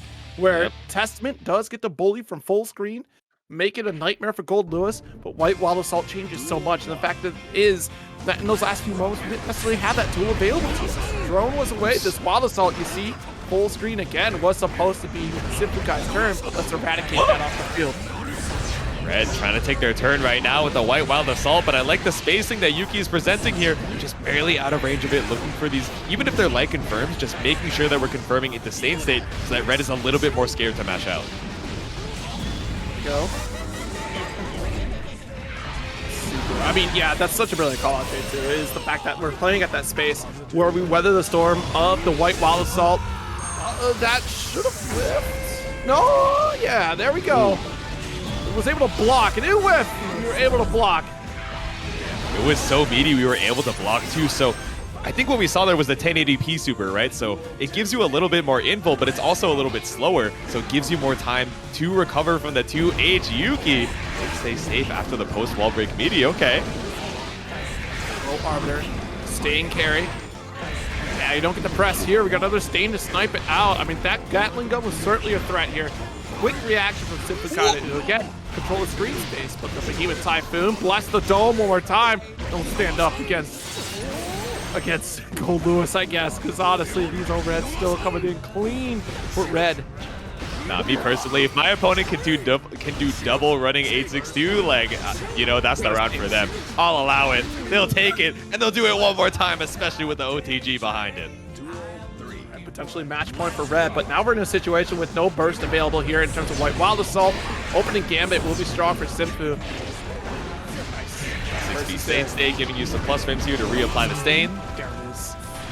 That's the fear. Once you put Red into that 50% threshold, it turns into a different game at full screen, but now, no resource available. You're trying to prevent as best as you can that positive bonus situation so that Red doesn't have another opportunity. You're in control of the course of your own destiny here as this round continues, Simfukai. If you get the Shatter, you're even better off for it. Yeah, Superguy doing a really good job of challenging these behemoths, calling out the 486, and also, oh no, now we're swapped back up with the Behemoth Typhoon up against the wall with the drone, baits out the deflect shield. RedIAmNot just staring at that 50% burst, but it's not. Showcase that they are improving every step of the way with Chipp, and it certainly shows in their work ethic with the character, with trying to show up every week at TNS. We'll see how this matchup goes. Again, like you said, ideally you go for the quick closeout, and 5K wins out for Marvello here. And what a whip punish to start. Yep. All right, amping up the pace so quickly as we head into this first game. Oh, Marvello finds the wall break. 50 burst spent, but you're going to get that back super quickly with the positive bonus. So instead, we're just going for that 5H to keep that wall out. Yeah, I wasn't blocking that either. That was way too quick a roll. I thought I saw Sonic speed through. Jesus.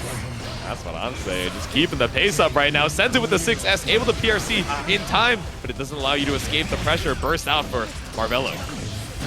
Tap dust again.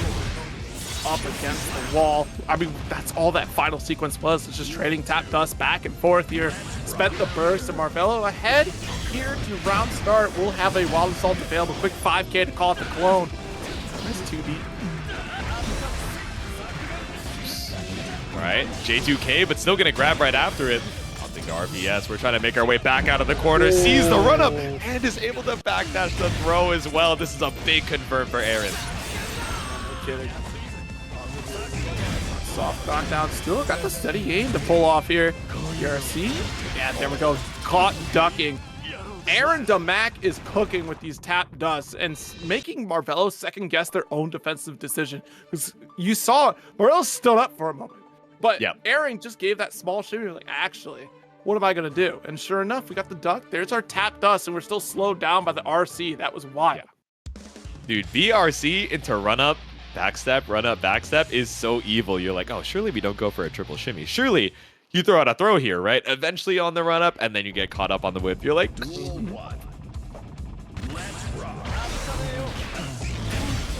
2S to interrupt. The homies come through and lock it right back down. But a jump 2K. Good start from Marvello here. 2K interrupt. Aaron maintaining that offensive control. Yep. Against the wall here, clean pickup with the 2K, 2D, Deus Ex Machina off of the gun flip, and all the bullets in the chamber, but really no focus. Stacking with the buttons. Yeah, trying to get that interrupt on 5K because we're trying to call out a quick dash up from Marvello. Does get a confirm from Marvello here. Not believing in the Rekka series, but we still got the low Alpha Blade Shatter. Yeah, didn't want to spend the burst on the Wild Assault there. Tries to go for the post wall break 2D. Still caught out here. Trade keeps you alive for just a second longer. I wonder what we caught out there from Aaron Damac on that 2D. Not quite sure that clash happening so fast for me there. Up a gunshot still. Oh, out of range of tap dust, but of course we had the clip fully loaded here. Well, one last bullet rather, and still was able to maintain that safety net. Damage is huge. Look at that, the heavy slash starter for Marvello. Ooh.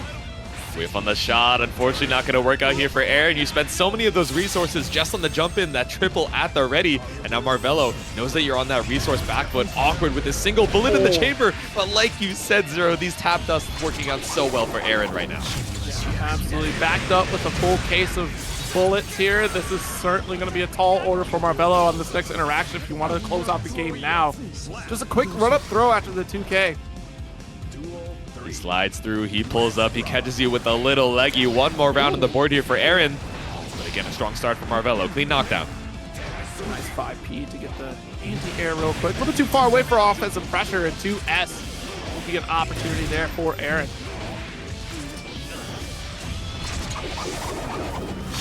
Hard knockdown, massive life lead. Marvelo is in trouble. I mean, look at the resources available for Aaron. Ball assault's available here if we want to go for guard crush. We open up low. Let's spend the super one more time. That is 2-0 lead for Aaron. All the bullets in the chamber. You had to try and make your way out eventually. You've been showing a lot of throw, a lot of this tap dust as well. So Marvelo looking for a button to try and interrupt. But, you know, sometimes stagger bullet is gonna do the job. And like you said, it's 2-0 for Aaron. It's honestly crazy, the conditioning that we've seen throughout the set of every single time that Aaron's gone for overhead. And now you'll notice Marvelo standing up a little bit here. That's allowing for these lows to open up for Aaron.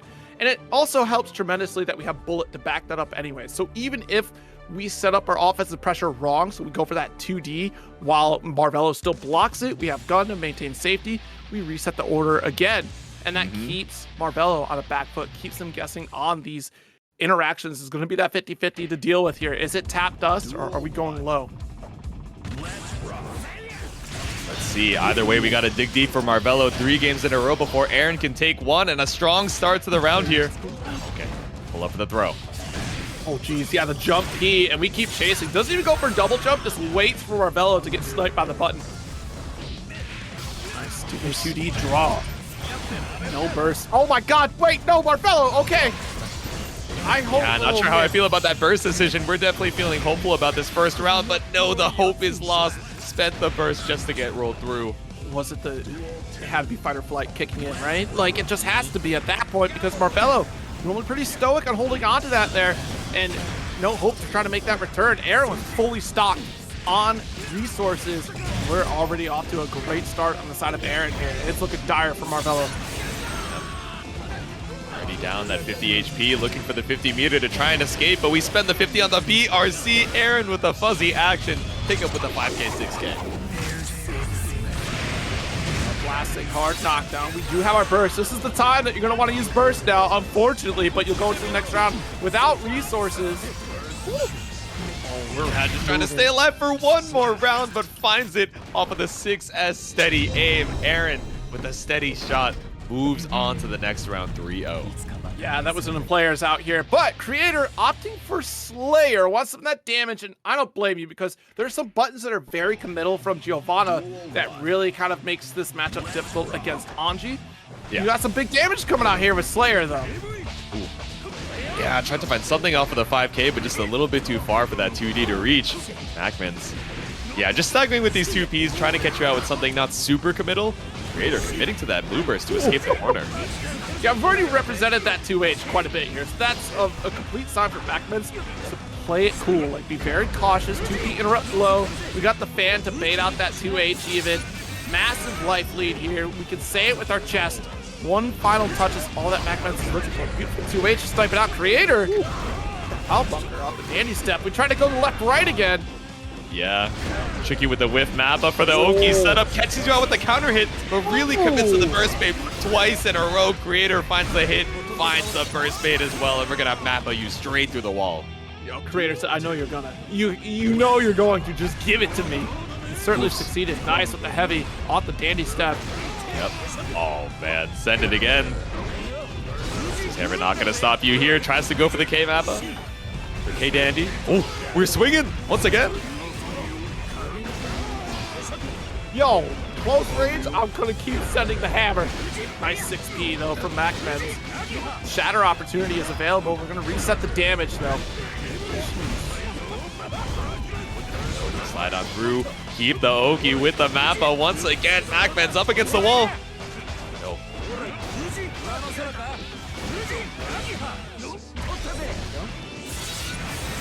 To get our shatter and touch scenario one more time on either side, really, but we sneak in a throw. Good stuff here for backbends.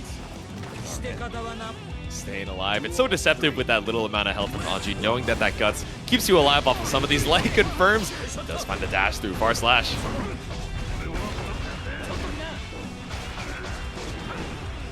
You said this Slayer skin looks like Columbo? I cannot unsee that. I'm not gonna lie, the leather jacket, it's time. So just one more thing. Something's bothering me here. This counter hit. Definitely bothersome. Getting a lot of corner carry off of these double dash coves. Lots of meter on both sides. Kreator. Even one hit might be. Oh no. Okay, Super SC Richard. No, on the other side. All right, little knowledge check action here. See if you're blocking. Look, I like how you can just send it home and then go like, oops, my bad. RC and keep pressing. Yeah. Oh, there we go. Burst out. Macbens sends the tweet. I don't understand. There was a stutter. You see the stutter there, Jade, too? Because I didn't see the full animation. That was on me. But I saw a jump in happen, and somehow Kreator landed there first. Chat, you saw that too? You saw the... Okay, I'm just making sure I'm not losing my mind. Yeah, maybe I might need a clip on that one from their end. I'm going to need them to hit F8 on the middle real quick and just send that in chat. But heading on into it, game number 2, Kreator able to take the first one here with a Slayer. Gods wanted Anji to lose. Which gods? I need to have a conversation. Brone is playing Goldlewis right now. We're just spreading misinformation. Unless off stream he's playing Goldlewis, but either way, no gold to be found on the screen. We see the blue of the bird, the blue of the Nagoriyuki, and the green of the FD to try and keep Kreator away. Oh, nice. Got the hammer. Wait a minute. We can sneak in a backdash right there? Interesting. Ah, keep pressing. Just keep pressing for your life. 2P for 2P for 2P for 2P, but finally finds the bump ahead straight to the 100-meter super. The bite that keeps you young. What does he say for Anji's? Does anyone know? Because he always comments on the taste of the blood, and I'm still learning Japanese, so I don't know what he says for Anji. Yeah, my name is not very Josu, so I can't do the translation word for you. But we can run up for the throw tech. Kreator immediately mashing through with the far slash. Nice throw. Tweet has been sent, received from Kreator. Another tweet for you, though. It's the full reply. The threat begins. Tap dust. You see the red string of fate. Can we get the red on the HP to tie it up? Ooh. One apiece indeed. We can. Macman swipes you up. 2 tenths or too much sodium. I know he says too much sodium for somebody here, but 2 tenths. Very interesting for Anji. Tastes like guard point. Tastes like koi fish. I agree. Ooh. Okay. Man to catch out the attempt of the 5K, but really nothing found off the hit. Out of range of that 2H, so blocks the overhead. And of course, the wrist gauge certainly going to help. You got that burst there. I'm quoting Generic Soda. Generic Soda said it. It's now in the VOD. There it goes. Thanks for the translation. Totally accurate, Generic Soda. 100% accurate TL. No note, but oh man, notable amount of damage coming out from Kreator after the wall break. Finds the jump in. FD to try and keep yourself alive. First, still available from Macman, and finds the gold. Oh no. Oh! I'm actually just surprised he's alive. Even with Anji, I thought he was just straight up gonna die. The jump back. JH, but the spacing too awkward to find the confirm. But Kreator, too nice, takes a second game. Yeah, Macman's with the huge hesitation right there. That was certainly Macman's turn after the dash, and there was no interaction whatsoever. So that gave Kreator the opportunity to challenge. Just missed timing here for Macman's because it's tricky. You expect a follow-up after the step, and once there's nothing there, it's probably too little too late for reaction. Hesitation kills people in fighting games, so I won't give that quote up. Exactly. We've been so, keeping you on your toes with the immediate follow-ups off of the dandy steps. So when you finally go for the empty cancel, not ready to try and find it. I'm checking in the chat. He probably comments about how big Anji's chest is. What's going on over there? You thought chat was going so fast that they wouldn't see that you're anyway. Game number 3, we find the counter hit jump in from Kreator. No burst available. 50% still here for a deflection on the Macbens, maybe. No close slash. Says share some of that spirit.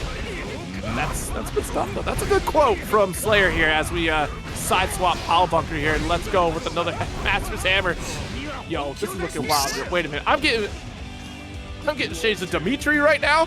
That's what I'm saying. Let's please slow down, Vampire Savior. I'm not going to save you from the pressure here, but IBFD might. Keeps you right at the spacing here, catching out the attempt at the Dandy, the 2P. Nice backdash. Beautiful timing from Macman's co-carry. Yo, maximum range, the tippy toes, able to get the corner position. Nagoriyuki tries to challenge with the 2H. Able to escape the corner at least, off of the dash. Oh, trying to call it the burst. You got to send that one home. You know the amount of damage you have in each hit. Just send it home. And nice. Calls out the final interaction here on that burst. Stuff from Kreator. With the swap to Slayer. 3-0 over Macmans. Securing a spot on winner's side top. It was navigating the mid-screen against Kai. Yeah, let's see it. Another winner's top 8 qualifier heading on into it. Of course, Kai definitely has the speed to be able to try and navigate around Goldlewis's, big buttons and also the Behemoth Typhoons as well. But once you get locked down, it is terrifying, especially with the threat of White Wild Assault when you try and challenge back. Yeah, but it's Dany we're talking about here. You can't tame the beast that is this Kai Kiske. Once we get the ball rolling, shock state applied, and relentless offense continues. Jump slash for the air-to-air. Foudre arc to make sure we get the shatter. Right, 50% down from RedIAmNot, but still quite a bit of health to work with here. 50% the tension as well, but still caught up on the tap dust. After a couple 2Ks there, interesting call because the fear is potentially we see that, stop, no way. Woo! Potentially we see the stun dipper, which did not pull up here from Dany. That's why we're still seeing you crouch block. But good call out. The system move it down? No! Why do I have them stuck in my head, J-Suit? You're dead anyways. No. Forget it. System of the down is down with the system. It's down with RedIAmNot off of the Sacred Edge. Dany still able to hold on strong in that round, but once again, RedIAmNot strong starts of the round trying to get this chip damage applied, but it's these stray knockdowns that Dany is holding on strong against. Brone strike connects here. Good check for the wall. Get down with the system to get the finish here for one more interaction. Tried to challenge on the IAD JD, but still caught out here post wall break. Dany going into round 3 with such a big burst advantage though. Absolutely. Dany full screen, applying stunnage. Damage here. Doesn't want to put themselves in danger and unfortunately catches the back fist to start things off. Ooh, backstep. Jesus, Dany! Couple wild assaults for the corner carry. This is classic Dany here. We'll spend it all just to get a shatter, but look at the damage mitigation you get. We spend it all on positive bonus to be able to continue that cycle. But all that Goldlewis needs is a quick 2P or even 5P anti-air to return the favor. Get a DPRC, the quick RC down into the low. That 2S so tricky against RedIAmNot. Still, a couple good hits, not enough. So much health still left to Red at 50%. We're spending the burst to go right through the YRC. We can just keep swinging here. The triple raw BTs? Look at that. You're already chipped into the corner. You have to FD for your life. No more resources for Dany. Does mean that RedIAmNot can keep swinging for victory. Now, is it an evil situation to be locked down against 3 8-6-2s in a row? Yes, I agree. It's quite difficult to try and escape. Is it pretty hard, to be consistent, not only getting double, but triple raw running Behemoth Typhoons? I think there's something to be said there. I mean, number one rule of Miyagi-Do karate: if you want to win a fight, simply do not be there. And if you're caught in the corner, that's on you. That's on you. Sorry, that's part of Daisuke's vision. That's what I'm saying. Ooh! Just goes right under the JD. RedIAmNot taken to the skies, maybe thinking Dany was going to go for a jump back stun edge, but instead, immediate burst coming out. Still has your turn, but fights back here now with no burst to your name. Honestly, that's 6P. Very good call out here. Stun edge does give you shock state, but a quick stomp. Who's that back there? Far slash. Let's go. Charge stun edge up against the wall here. Still not going to be able to kill, so we spend that wild assault just to make sure you don't have that back throw. The checkmate nonsense. Nice tap dust. We have resources for the kill. Dany looking really powerful on this one. Yep. The burst situation going into round number 2 as well. You know, just as I was about to say, oh, Red being pretty conservative with the White Wild Assault, immediately sends it. And now we find the hit off the pressure as well. Up against the wall, we get the splat. You know, what a round start for Dany. Had the new type sensitivity activated to go for the neutral jump to avoid a Wild Assault interaction, and Red, sure enough, sends it out here. And just like that, able to close the gap with White Wild Assault in kind, and equally return the favor with the finish. But look at the resource game here. Dany looking strong. Wild Assault potential is here if we want to go for immediate shatter and positive bonus. I'm still thinking about that far slash that just whipped on Goldlewis jumping. Like, he was doing the splits on it. I'm not even gonna lie, but the splits aren't gonna save you from the charged stun edge. That's CSE for 50%. And another Wild Assault to break that glass. Okay, Dany. Yeah, we're just looking to split the health bar, and so is RedIAmNot. That 2P calling things out here. Backdash from Red. And that Wild Assault throw. Are you kidding me? Ride the lightning. Whoa. Will get blasted by... That, I can't believe it. The coffin stops everything. That's it. Yeah, because we clashed with the BT, we're able to cancel into the block, so RedIAmNot. Oh my god, Ride the Lightning is so mine, is still able to bring this back off of what could have been such a good read coming out from Dany. And Wild Assault, there's no escape. Immediate spend for Super. Oh, but it's not enough. Oh, but racked up the damage, just needed the one more hit. C-Racker with the sub as well. Thank you for the support. We are 2-0 for RedIAmNot right now. I swear, Goldlewis screams, sheesh, after doing the super. I hear it. You're getting sheeshed? Are you kidding me? I'd like to see them try doing answer again. No, man, Dany might need an answer to Goldlewis before we talk about more DLCs. Like, we got to keep our head in the game. Let's be so for real. You think Dany needs an answer to Goldlewis? Everybody needs an answer to Goldlewis. Are you kidding me? Very true. All right. Game number 3. Are we still feeling Mexican is great? Chat room, what's going on? Chat, see, believe. Just go for run under close slash. Pull up for another throw. Now RedIAmNot still has quite a decent amount of health to work with, I'm going to be honest. But stuck up here with the... No! Okay, got that DP call out, immediate burst. Things getting a little bit out of control there for Dany, but still trying to maintain that full screen spacing. Got the shock state one more time with a heavy stun edge. Go for high reset. Pumped full screen, thanks to that just block. And that's all the better for Dany. Oh, we were so spaced out off of the stun edge. I thought it would be so difficult for Red to escape, but trying to hold on to the space gets challenged on your way in, and Drone is going to break the glass. Of course. Ooh. Yeah, I like the idea on Sacred Edge to try and clear out the drone and then the immediate Fuja arc with all the visual noise, but good mash out, good challenge coming out from Red to put them on set point.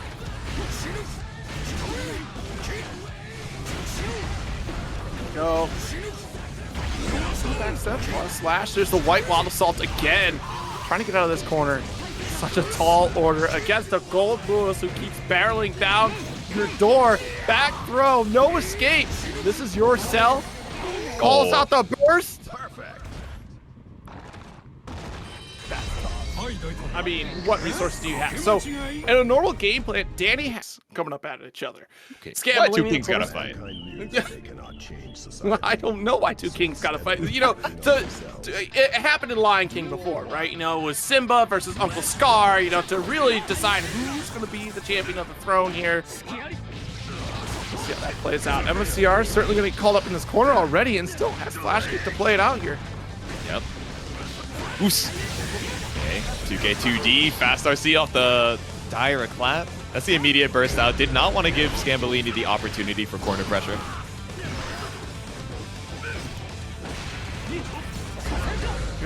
Ooh, nice DP. Heavy slash there for the range. Try to go for jump P, and hello, RC off of a quick flash. Try to get an extension potentially corner carry. That was pretty cool. Yeah, immediate grab through was like, all right, MFCR. I know you're going to try and be a little greedy on your turn here, so let me pull up, especially off the Ride the Lightning physics, all the way over to that East Coast wall. Trying to build right back up on that burst gauge here. Scambolini with the classic 2K2D. Shock state. Again, guard point going to hold on to that with the counterplay, so we're still going to whiff punish off the whiff slash. And not close enough for a throw here. Maybe has a plus frame still available there, and Scambolini's certainly going to get scammed out of their interaction. Could 50-meter apiece, just trying to go for the 5K, maybe to catch out a wall break berserker slash coming up. MMCR sends it with the 2D, takes it to the skies. We jump the grab and we delay the landing with the JD. Scambolini stays alive. I can't. Oh, you did have resources. I looked at the wrong bar. I was gonna say Scambolini. You hooligan with the slide raw, but you still had 100 tension available with that positive bonus to carry you through on the shatter. MFCR sends it home with the DP though. Yep. Walk up here with the micro dash 2. K tries to projectile warrior way through, but the charge stun head stays alive. Another RTL for Scambolini. We break the glass for game 1. You got to commend the attempt, though, from MFCR to quickly shut down the charge stun edge there. Tried to go out with a faster fireball to shut down the startup. Wasn't quite quick enough on the draw, though, unfortunately, so Scambolini came out on top. Yeah, clean. I like the idea, but, you know, you're up against the wall. You're fighting for your life. You really don't want to devote any other resources to it, but that's how it goes. So MFCR taking a quick second here in between games. Take a deep breath and recenter for game number 2.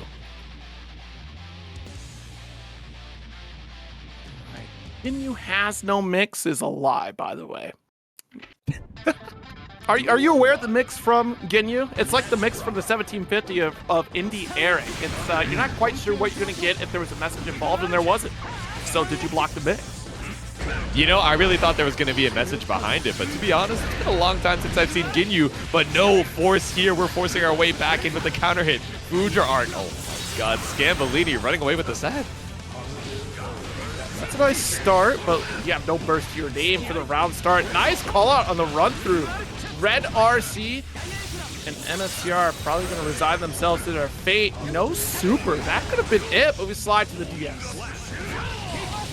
Stun Dipper, my beloved. The Vapor Thrust, even after the kill, he's already dead.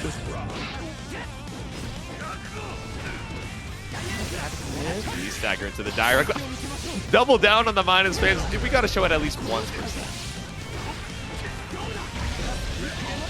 Assault tapped us. It's a jump scare if I ever saw one. The immediate burst. Doesn't like getting bullied. Says, hey, I'm supposed to be doing this, not you. Yeah. I hate that. Just sends the airborne 2D. Puts us into the corner, though. Jumping right over it. Nice. I like that we're not being too committal with the air dash, but still Scambolini challenging you right on landing. Puts you in throw range. Just Kai is so short compared to that 2D, and it looks like you get drop kicked in the stomach. Yep. The heavy slash here for the send-off. 2-0 lead right now for Scambolini. All right. Running away with the momentum right now. I mean, we're seeing good challenges from MFCR, but in a lot of these, you know, end-of-round scrambles, Scambolini just coming out on top. Yes, indeed. I mean, it's far-reaching normals for sure from Scambolini. The way we can pressure with some of this fireball game. Shock state consistency is certainly something to take note of here throughout the set. With Scambolini with that consistency and damage output in general, taking the big risk of a quick slide into the DMs. I mean, even coming from MCR, quick dash up 2K. Beautiful navigation around the overhead here. And the dash momentum on the Fuja arc brings you so far. The plus frames off of the shock state too. MFCR up against the wall and Scambolini. Yeah, making MFCR use that burst to try and escape. The 2D crushes the Stun Dipper. Providence burn. Hard knockdown. New season My Hero is going on right now. The door you thought you could throw? Said, hey, buddy, you got some schmutz on your shirt. Oh, do I? No. Providence burn again. That was actually the got your nose, bro. What happened? Send it with the super. MFCR is pissed.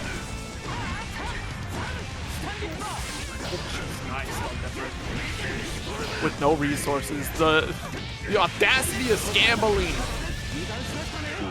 The audacity to wild assault and charge the dust off of the momentum as well. That's a clean confirm.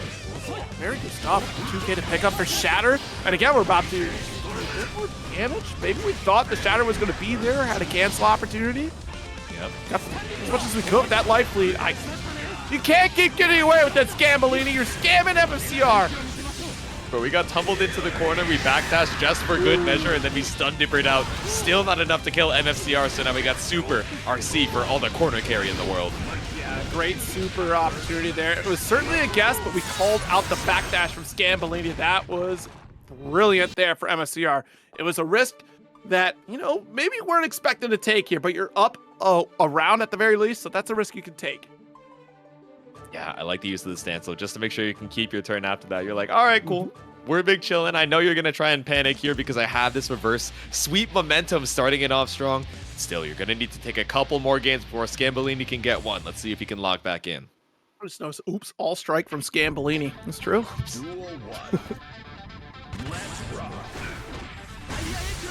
There we go. A clout for the shock state. While the assaults continue offense, but look, again, the far slash poke. Able to get a nice counter hit, so it prevents a little bit of a run up there. Nice call out with flash kick. Pick up off the pillar too, and now we got the tumble state super. Shield wipers to break the glass. A clean 50%, already down from Scambo. Yo. Are we varying timing on overhead here? Because that backdash was certainly there. And Scambolini had MFCR read like a book on those scenarios. And a slight change in timing is starting to shut things down for Scambolini's defense. Yeah, once you start delaying, right, you catch out the recovery of that backdash. Ooh, and the stun dipper tried to go for a 6K invul right through, but we still had super RC. The back throw puts us barely in one touch on both sides. You're bursting here? Okay. He's a believer. Does have meter, but you tried to go for stun dipper. You can't be a believer if you're doing a full screen stun dipper. Stun dipper's low, but it's not going to limbo under the H projectile. Just enough to catch you out off the hitbox, and MFCR activates the back turn. Oh, never mind. We're just going to go straight into super. Yeah, establish a quick early life lead here. MFCR wants to try to tie it all up. Same side. I thought for sure that was going to be a pass through too. Yep. Flash the parry, finds the timing on the forward slash counter hit, but Scambolini, you still have an uphill battle in this round. Has Scambolini ever played Smash? Because I swear to God, that was a full 5B special from Marth. Right. We got the Piercer here on the shield. Through. Oh, but no shield to be broken. We have the 6B to bring you right back down to earth, and the super locks you out of the burst. MFCR is locked back in for game number 5. Yeah, there we go. You had a strong moment to pierce right through shield right there. That was cool. You know, you Marth players out here with your tipper kills. But going into this one, 2-all. Scambolini did have that strong start, had a lot of great reads, but again, MSCR being varying with our time on offense there, varying up the overhead opportunities, changing up how we go through our pass-throughs. Like, these are small adjustments that really throw out the pacing and rhythm for Scambolini here. We'll see if we can pick up the pieces. Yeah, let's see. The reverse sweep momentum on MFCR's side is so scary, but we're going to backdash the Wild Assault. Still losing a little bit of space for it, but at least you're not holding that risk. Flash. Both down and out on burst resources, so it's going to be a close range battle here. It's the phone booth slugfest. Right, 50 burst available for Scambolini, but sends it on the DP. We're going to try and escape. We're going to do it meterless, but MFCR set point. And 2D. Tilt and tumble one more time. No super available. We had to go for one more hit to see if we can cross that threshold, but that is the price that you pay for the last round there, spending so much of that Wild Assault. Positive bonus helps. Back turn. If you sent a stun edge, it'd be trouble. Yep. Would have caught you straight out of the skies with the helicopter. Not going to reach right there. Scambolini still worse for wear. One hit, one burst to be baited. When are we going to use it? Holds on for dear life. And 50% meter runs up for a bold back throw. All right, it's do or die anyways. You may as well send it out with the Dragon Install positive bonus. We're going to make the most of it here. Meter, man. Oh, it's going to be there. It's the PRC. It's not all there. We'll talk about this after. Yeah, that Dragon Install is certainly not the worst call of that scenario. That was so critical. It allowed that opportunity to go for PRC, to react against some of the defensive options there from How Yuki is going to try and navigate it here, heading on into it. Druice is, in fact, on the Asuka. And, of course, Simfukai rocking the testament for this loser's side top 48. So the Jitsu, your memory is not failing you here. That is something that did change up a little bit here. All right. And thank you so much for the raid, C5 Productions. Hey, thanks for stopping on by. You're just in time for Yuki versus Druice. And man, I didn't even realize, I didn't even think about Grave Reaper as an option to try and clear out so many of these cubes. But, you know, Yuki not content with just clearing out the cubes. You're trying to get some space, but immediately the challenge from Druice fights back with the 2S. Those slash buttons certainly going to be helpful against some of these cubes. We've seen it eradicate some of the cubes on the field anyways. Yep.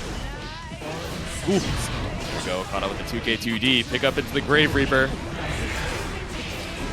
Stay, so we can continue the quick overhead pressure. Wait a minute here. With Nana helping you out here, you'll certainly survive. But one touch, I mean, for how long, really? Yeah, we had the shield to stay alive, but... Yep. 2K is all we needed. Just the RC behind it on the off chance we needed a little bit more. First round over to Yuki. Nice sting. Keep you as far away as I can with that slash. And still going to be able to interrupt. Even if you try to reversal Q. You do have a good set of cards here for Asuka with a teleport on top of it. And look at this, the minefield that is. You've gone for the juggle with the gravity well. You can still keep the sequence going depending upon the draw that we get. Help! Yo, help me! Get me down from here, get me off this ride. Oh my god, so much damage taken. Just stalled up in the skies and runs up behind the Arpeggio cubes too. Not ready for the cross up. Yuki caught up here and just holding on to the burst. That was fantastic. You couldn't ask for a better hand, honestly. You had gravity well, you got the hit, you cycled right back into even more cubes available to you with that gravity well to keep the ball rolling. Simfu Kai just had to hold that. We got burst though, so that would have been okay. You're right, Juicer. You shouldn't have got hit. That's your fault. Who said, dude, chill, you're going to exceed the entity limit? Bro is on the 2-week Minecraft bridge once again. I understand. It's summertime. It's a perfect time, but not the perfect time to jump back into the Arpeggio cubes. I like the challenge on dash 6 speed from Yuki, and also the jump over to make sure you're not holding the Shadow Ball plus frames. Yeah, we did that air Grave Reaper to shut down Cube and also snipe out Asuka. Quick jump P, but no confirm. Look at this. Following behind these low Grave Reapers, opening up with a quick 5K into Stain with the super to finish the round and the G. There we go, that Arbiter sign, just barely putting that last amount of damage you needed. Yuki able to take game number 1, but damn, Drew's fighting back. When we're able to find, that perfect hand of cards to keep you locked down, I was going to say locked down in the corner. No, we were locked up in the sky with the gravity staffs as well. But it can be tricky to try and cycle through the deck, in time to make sure that we have that combo ready. Yeah, that's the thing of it. We already had a strong hand to start off with. Like, Druice was pretty well set up with 2 cards available. We had the full screen cubes to keep them cycling through. So the fact that we had Gravity Well to make that all the more potent was certainly helpful. So it was perfect. That's your starter. Once you get the confirmed gravity into more cubes, you're cycling, able to quickly run through better cards. We already see the teleport get used up here. Nice, close cube. Nice, and the slash will certainly call out a lot of this startup pressure from Cube. Like I said, that mid screen is going to be very interesting to challenge out. Tempest certainly built, or Tested, excuse me, certainly built, kind of contest this pressure. Heading back, we got the Shadow Ball reversal, trying to challenge that 2H. Buys you a good amount of space here, but once again, tries to be greedy with the teleport right in front, and Yuki caught out immediately. That's a burst down. Ended up staying same side, but the reversal throw.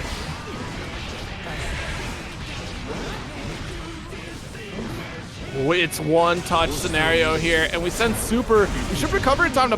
No, we won't. Caught out. I can't believe it. Swept through with the far slash. I really was wondering if the super was going to be slow enough that Yuki would be able to recover, but still caught out with Metreons at those.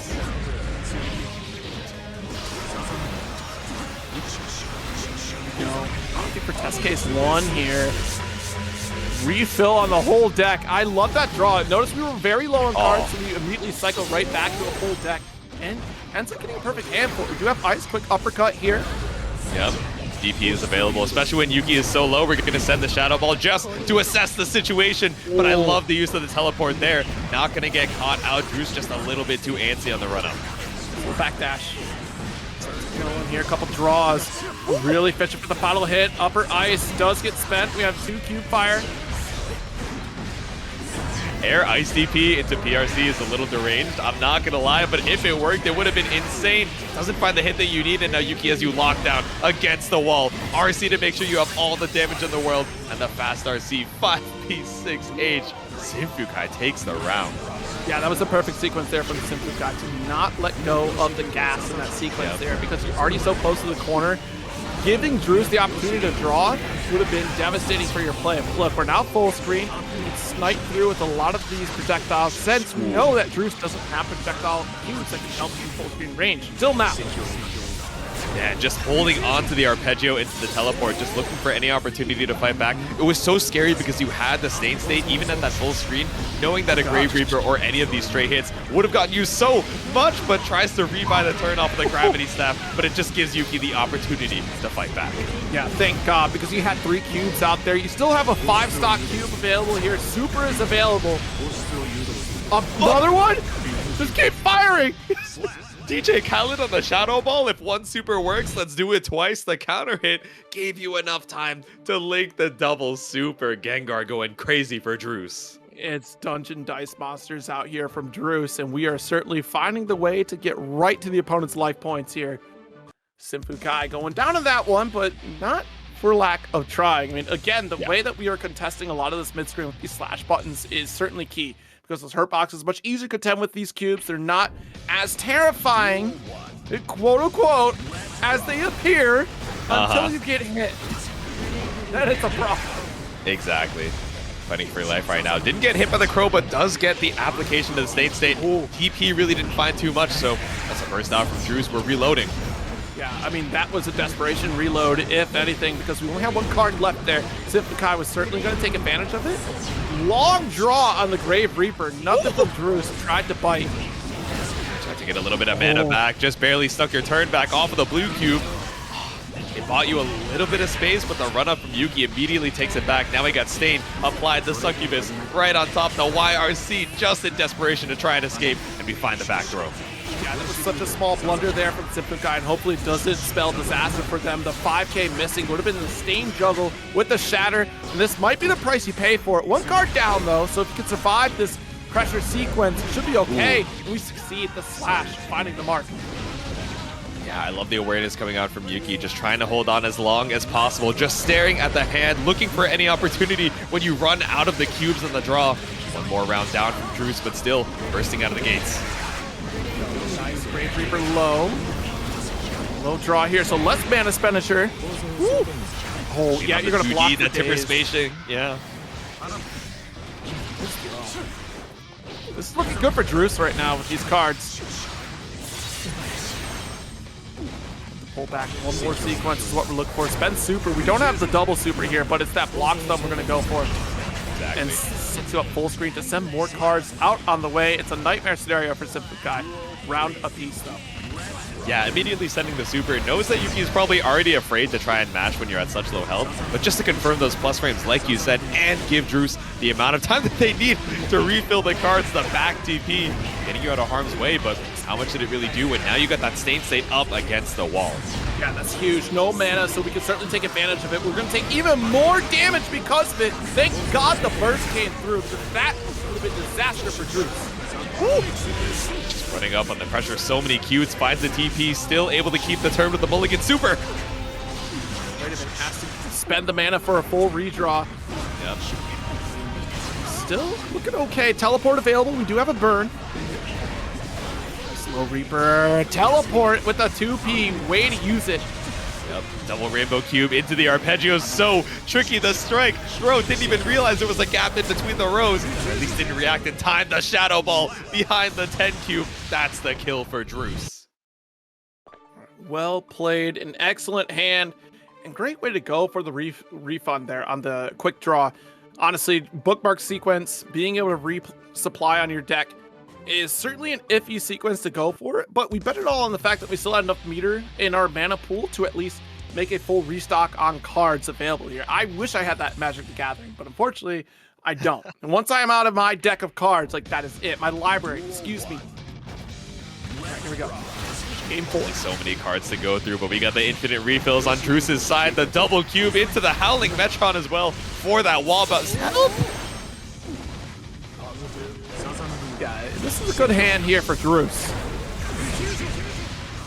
Because we have super, a cycle for some of these zoning tools. We got one. Look for the teleport here. There it is.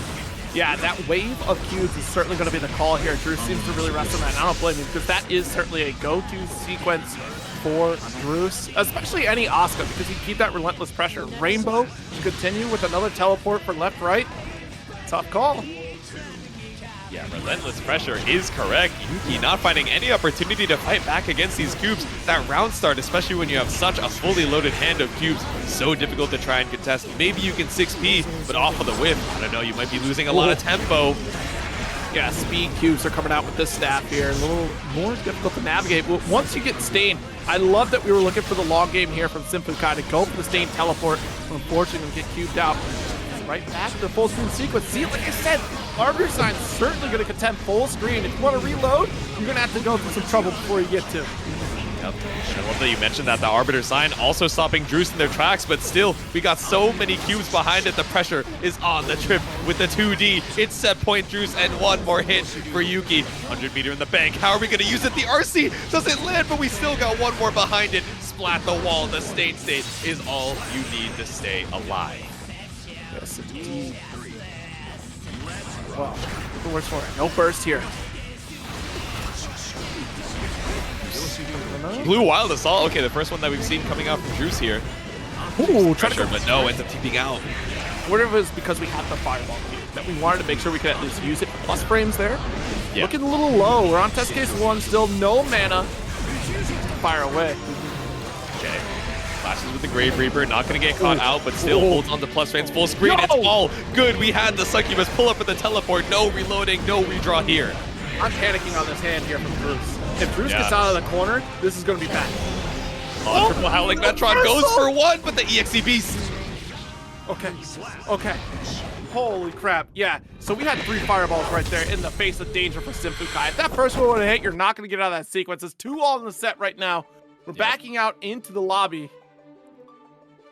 All right. The guy stays alive for one more game, the final game of the set here. We're talking about the test cases in the chat, though I know one of the big changes that happened to Asuka, not even just about the hitboxes on the cubes, Exodia, which is the, auto reload and infinite, or not infinite, but greatly enhanced mana regen, definitely got hit. So we're still seeing a lot of test case 3 coming out from druice, but I wonder what the other use cases are. I mean, test case 1, we have the cubes, and we have the tempo.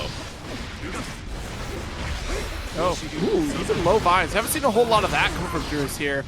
We've been cycling through so much. Super locked in. Electrifying the projectiles here. From druice. Good cube usage. But low on cards. Gets the restock after knockdown. Making our way on in. Wave on the far slash. Still going to recover in time for the shot. Oh! Ooh, knock it over. I thought we were chilling. Okay. Send that Succubus. State applied. Okay, actually love the 2P, trying to interrupt some of the cubes. Not trying to take some of this block stun here. Good awareness of what cubes were able to challenge here, but again, the Rainbow up against the corner gives you that free mulligan. All the block stun in the world. We have that buff just waiting in the wings. Ooh. Try to dash up real quick and not able to get close enough. I wonder if it was a throw attempt here we were fishing for. Oh, beautiful stain, but another series of cubes right behind it. And here we are, exact same situation. We do have bursts available to help us, so yeah. But you got opened up again. We don't have the cards available to keep it going.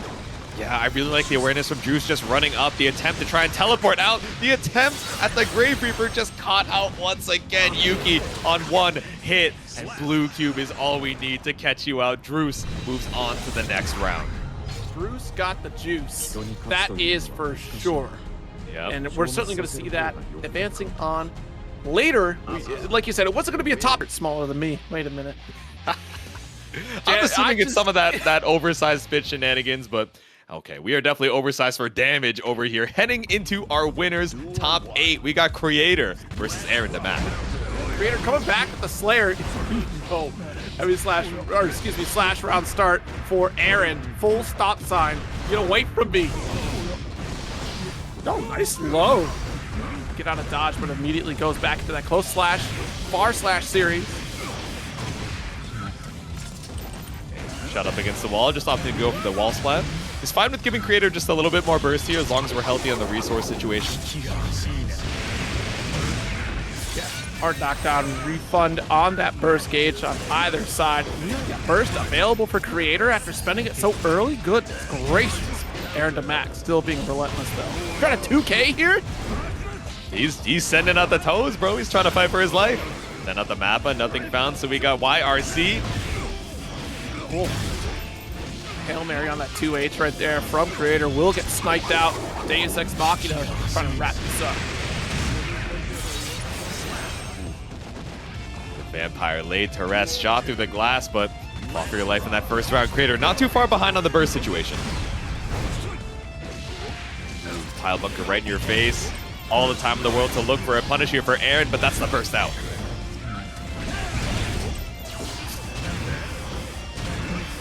Tried your best with 2H, not gonna find anything off of the clone here, but double 5D, out of bullets, out of concentration. You gotta lock back in, Aaron. Go 2D. The slash pickup here, pull it right back in so it gets side swap, pile bunker. Oh geez, yeah, already caught neutral jumping here. Aaron navigating around the Slayer pressure very well. There we go, sent to the glass with the blue wild assault. The HP looking red, but we send the BRC. Dashbo pulls up with a double dash, bar slash, catches you, trying to match something here with the 2H. Dany steps, hard break on the hammer. Yep. Ooh! For another, but shot out of it. The startup not fast enough as we shoot. What? Sorry. Huh? Sorry. Huh? It dropped? I guess you can't make all the shots that you take. You know, you miss every shot that you don't take, but we definitely had a 21 gun salute whipping over there in the corner. Just not enough time on block. Kreator with a clean punish. No burst on either side, but Aaron's still fighting. Quick 2K interrupt, but you try to chase down with a 2D. Not a good look here. Much too far away, and Aaron will capitalize.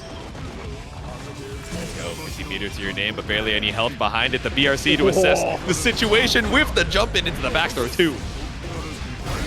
Wait a minute, you got the meter. It's a wrap. Kreator just stole away a game from RedIAmNot here. It's not late. It's just on time. There's no dead on time, but we got Pile Bunker to take that first game. I'm not gonna lie, it was looking pretty rough from round 2 onwards for Kreator, right? So many times that Aaron was doing a good job of putting the clone in between, you know, himself and Kreator to try and stall out for some of these resources, especially when you're on such low health. Looking for these 2H cancels to try and get something off of the screen can be super risky. What is that sticker? That's a big emote. Holy. That's yo, that's Slayer wearing a balaclava. You're right. Looking to try and rob the round here with the ski mask on, but oh, nothing found. Just matches straight into the scapegoat, but match straight out of the sky with the 6S. Had to have a quick think about that one. Said now you see, it's just something ain't adding up here. Ooh.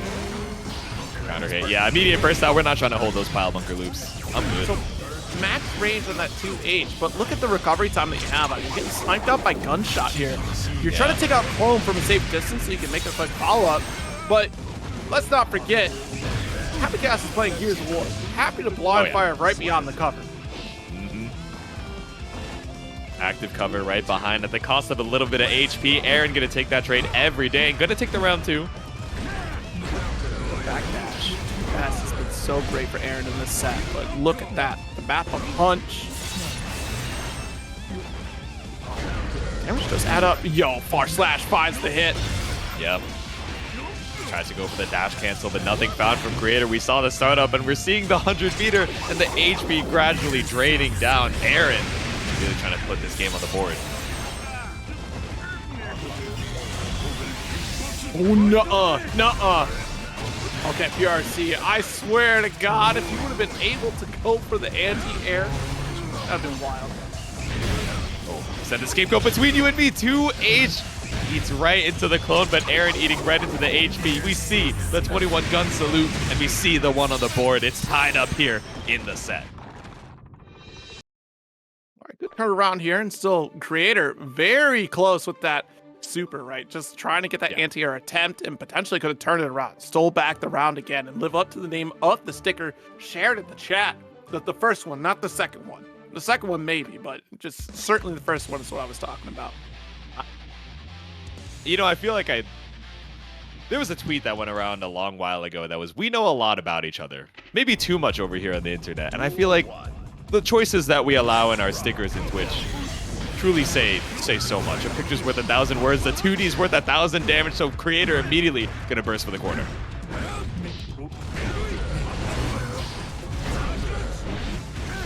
No, we just send it with another Mappa. If it didn't work the first time, let's do it again. Super Mappa Hunch.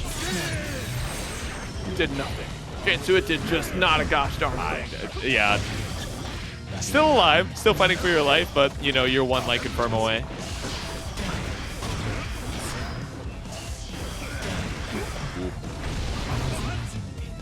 There we go, the space out to H. Gonna find the kill off the Mappa. Go for the hammer. Nice 6S. Follow that one here. Outstretched arms with a far S, but here we go. Dany looking for that whip punish. Immediate burst out. Once again, Kreator really just got to keep the pressure on. Doesn't catch out the jump, though. I imagine that's what you're looking for there. Far slash. Nice heavy. Continue to follow the sequence here. Making it a very tricky scenario for Aaron to get out. No reversal opportunity, clearly, right? You're a happy chaos. You're looking for either the guard cancel potential or even weather the storm for a low. Nice super, return the favor. Shot through once again. Kreator worse for wear on the HP and also doesn't have any meter to try and fight back, so just spending it all for the FD, trying to stay alive and stay out of chip range. But now, throw range, definitely something you got to worry about. It's a burst out into Mappa, but nothing to be found. Who's going to take the lead here is the name of the game, 2S. Right up the dandy. Very brave press from Aaron, but has been keeping that space control with 2S throughout this entire set so far. Yep. Nice. It's the whip for the hard knockdown. Still has so many more resources for another. Just send you straight to the glass. Let's refill the bullets.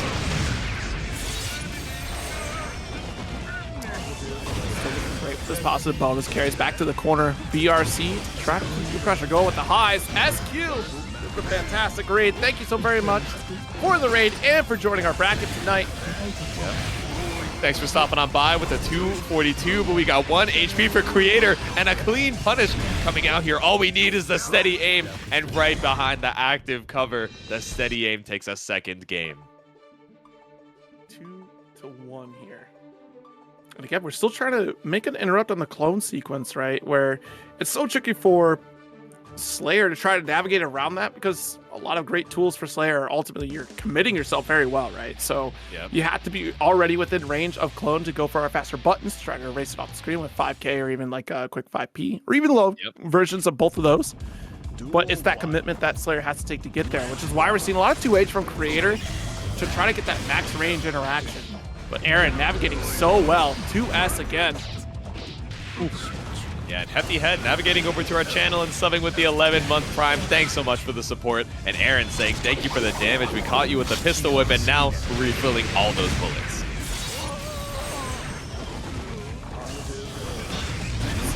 Nice. Send it home with the left, right, tilt, tumble. Help me, bro. Allow me to escape, please. Yeah, just send it for the Guts Crush. But even on Slayer, not going to be able to kill. Just barely staying alive. You're already in the sky. What are we? Oh man, BRC into jump D for the finish. IAD past BRC behind the back goes hard. I'm not even gonna lie to you, man. That was sick. Oh no, but tries to go for the behind the back with the whiff JP. Buys more time for you to make that aerial approach. Makes it so difficult for you to be ready to stand block. Your guess game gets slowed down significantly for it because of the hard knockdown for previous super. Not going to see that again here. Low resources for Aaron, but still with stank applied. Well, 5K was already primed and ready. Stank applied, but we had the stanky leg. We send it with the 5K. Caught you lacking on the other side. 100 meter for Kreator. Can we confirm it to the super? We don't even need it. It's one more RC. Up again. No! All right, it did a full split. No way. The roll through. Okay. I was going to say, get the Balaclava Happy Chaos sticker ready, because that was about to be the true rock. Payday came right through. Ooh. There we go, Mappa straight on through. He cleared out the clone, but Aaron just swinging right behind it with a full blue burst behind it. We send the Wild Assault. Throw Red RC to keep the ball going here. Aaron wants to make sure we can send it home. 2-1 lead right now, substantial life lead to boot. Quick draw, reload. There we go, a couple bullets in the chamber, a little bit of focus, but we're gonna get that concentration super up in just a second, but we don't even need it. One more steady aim is all we need to seal it out, sending Kreator down into the loser's side. That's Aaron Damac, 3-1. Yes, Goldlewis trying to fight their way to that winner's finals. Let's see it. I do like the Jagoded though. That's a pretty good one. Well, that's not bad. Joded? The goat in Dana, if a goat wore jeans, would it wear it like this or like this? No, apparently would wear it same side after the roll because of the IBFD from RedIAmNot, but that only keeps you in the corner.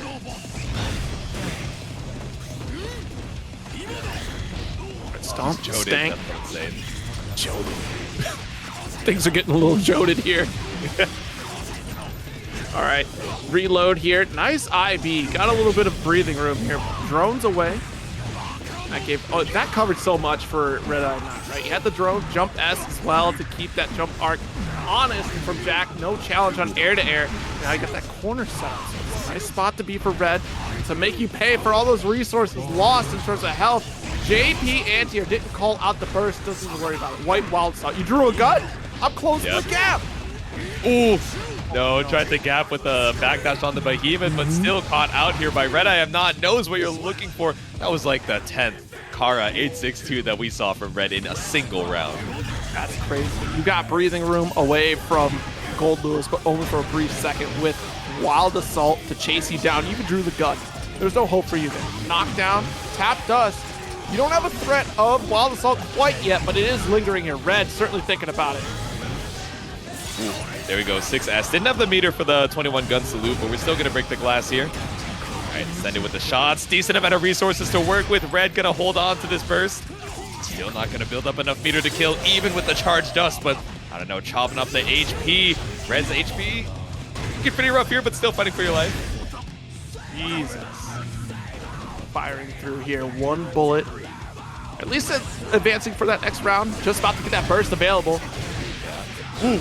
There we go, I like the shimmy, pull up for the burst. Immediately send the drone for the full screen, trying to hold down this neutral, but IAD allows you to escape off of the Goomba Stomp. You got no resources to work with. Maybe trying to go for the blue Wild Assault there. No concentration here. Ooh. Okay, with the 5P, not gonna pull up here. Still finds the tap dust. Hard knockdown off of the blue Wild Assault. Okay, meaty safe jump. Setup looking salami. Baits out the deflect shield. 200 meter available, but off of the tumble, it's not the kill. We still got the fast RC throw, though, to seal out game number 1. Yes, indeed. First game. Solid choice of protein here for Jack to carry on for the round. Especially being able to, weather the storm against some of this pressure from Wild Assault, being able to navigate around. I think once we had spent the entirety of that burst gauge, then it was just immediately available for Jack to continue offense there without a care in the world, because you're not really caring about the reversal opportunity. And we still had caution once Red had about 50% burst gauge available. Here we go, game 2. Isn't Jack's Lynx like a brand of like meat stick? I'm not gonna. Isn't it like a? Yeah.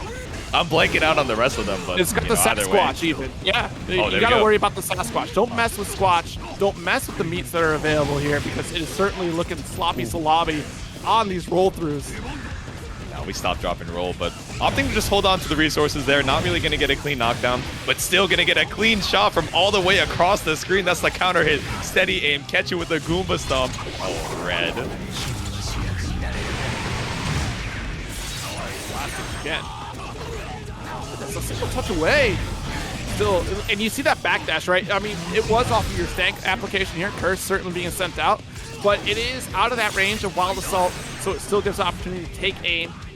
Also, to make it easier day for Jack on the next interaction. Yep. Shot out of the sky once again.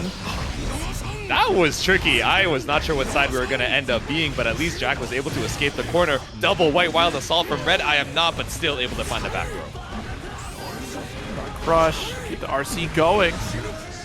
Nice stand block, but unfortunately the second one still comes through. Got the curse, we got the roll, we are keeping the knockdowns clean, and we got the stank applied as well. Tap the dust on Wake Up. Deus Ex Machina here, one more interaction available on the other side if you're thinking about it, right? Look at this 50% tension available with Wild Assault on deck. Clone is an excellent call out here for Jack. Not gonna press the issue. Puts a clone in the way to create a safety net between you and Goldlewis. So if Goldlewis decides to wake up and run with the bulls on this one, you still have to deal with clone in the way, and that gives ample opportunity for Jack to punish with shot and convert that. And even still not needing it, calls out the dash up anyways, and still finding the mark, able to win the round. All right, let's see it. Can Jack keep the momentum up here? Even, you know, I think a lot of times when we see Goldlewis kind of on the back foot, it's these opportunities where the other player is, you know, able to get a lot of these openings in neutral and forces out that blue burst. But we're still seeing a decent amount of white wild assaults that are able to get you some turns for RedIAmNot. All right, but finally up against the wall here. No burst needed to be spent, and we send out the drone for a couple extra turns. Ooh, what a back dash. I love it. Drone set up here. These clone footsies. I don't know, is drone footsies? We're up against the wall here. We're just going to break it. Break the... Oh, Jack just stood still. We were like, all right, I'm not giving you any more bursts. Bring me to the next one. So this was fun. I'm not going to work too hard. That's what I'm saying. Okay, up against the wall here. We reapply the stank. We got the blue wild assault for the hard knockdown as well. Oh, nice throw. Looking for the filling. Sealed up with the pasta right after. Shatter with the Deus Ex Machina. That's the Chef Boyardee way with this ravioli. Giving us the Formuoli. We got the hard knockdown as well. The positive bonus in the tank. Red holding on to the burst says, nah, I'm good. I'm chilling. Double back perfect though. That's pretty good though. Oh, returns the favor. Nice neutral jump. Able to avoid the wild assault. See, that's one way to avoid it entirely. We were trying to call that out earlier at the beginning of the set, but it's that coin toss on the opening interaction you're looking for. Once again, the 21 gun salute. We're full on the bullets and clean on the focus as well.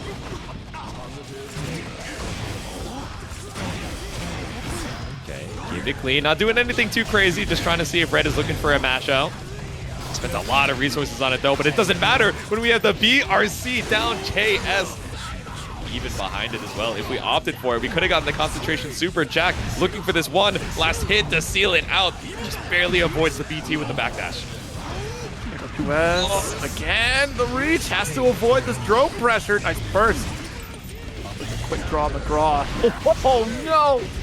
The lumbering Goldlewis trying to cycle right back to the shatter. Damage reset. Next throw. Oh my god, Jack! We have to throw into the outstretched arms. Let folks know that we are in some top 8 Guilty Gear Strive action. Yeah. And it's going to be a blast. With over 1,000 of you watching right now, we could totally get it up to a top 8 payout. Just a single dollar, folks. Let's go.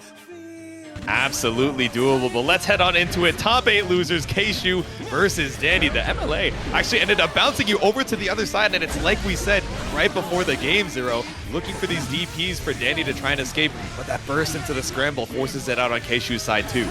Yeah, there's that note pressure we're worried about too, right? That's certainly going to keep things a little tricky for Dany, but the actions per minute from Dany, the active defense, the momentum, being able to navigate the screen space, it's going to be far more difficult to try to nail down Dany in that grounded position here to allow for these quick lows to help out here. That 2S is very nice, but not able to convert it. Ooh, yeah, it's so tricky with the S-stroke. Even as a movement tool on the whiff, we're just going to safe jump right through the Ride the Lightning. 50 meter, but not ready for the fast BRC throw after. Yeah, that was very good. Timing it for the turn before the next hits come through on the Ride the Lightning, so we're able to reduce some of that block stuff. Yep. Kshu plays like 5 characters at a high level. Honestly, I was wondering if he would even switch over to the Abba, which I know he was rocking as well, but we're rocking that first. No, sends the stun edge and also clears the note off the screen. Yeah, not going to get any tempo off of that burst. Still stuck in the corner against Dany. go, dash. One quick hop, of course. Double high, gotta be careful. Shatter for that hard knockdown. Want to get that positive bonus to help out. And yeah, again, Vapor Thrust will certainly be the threat. You have to be so careful on your offensive pressure against Dany. Well, 5K. BRC, the immediate H-dive coming out from Kshu, but it's going to be away from the 2S, but if it didn't work the first time, do it again. Do we have the super confirmed? Oh, I wonder if we were looking for the hard knockdown. Just one more hit earlier. The Ride the Lightning catches the jump back. JJnews, the APM from Dany. You can't count on Dany taking a moment to relax. I mean, look at the chase down. We recognized immediately we had a 100-meter available. It was going to be Ride the Lightning. If it was blocked, you're going to have to put yourself in a bad situation and guess again upon landing. The way that Dany is reacting in these sequences is phenomenal. Run up RTL, that's Splitsies. Dude, it's Run the Lightning. We're running the set right now, heading into game number 2. Watching this set makes me think Goldlewis needs buff. I'm going to need you to watch a little bit harder, Kribby. All love, but heading on into a game number 2. Let's see if Kshu is able to tie it back up here with the Eno. Ooh. And Pujayak just avoiding the stroke entirely, allowing for that punish. Ooh.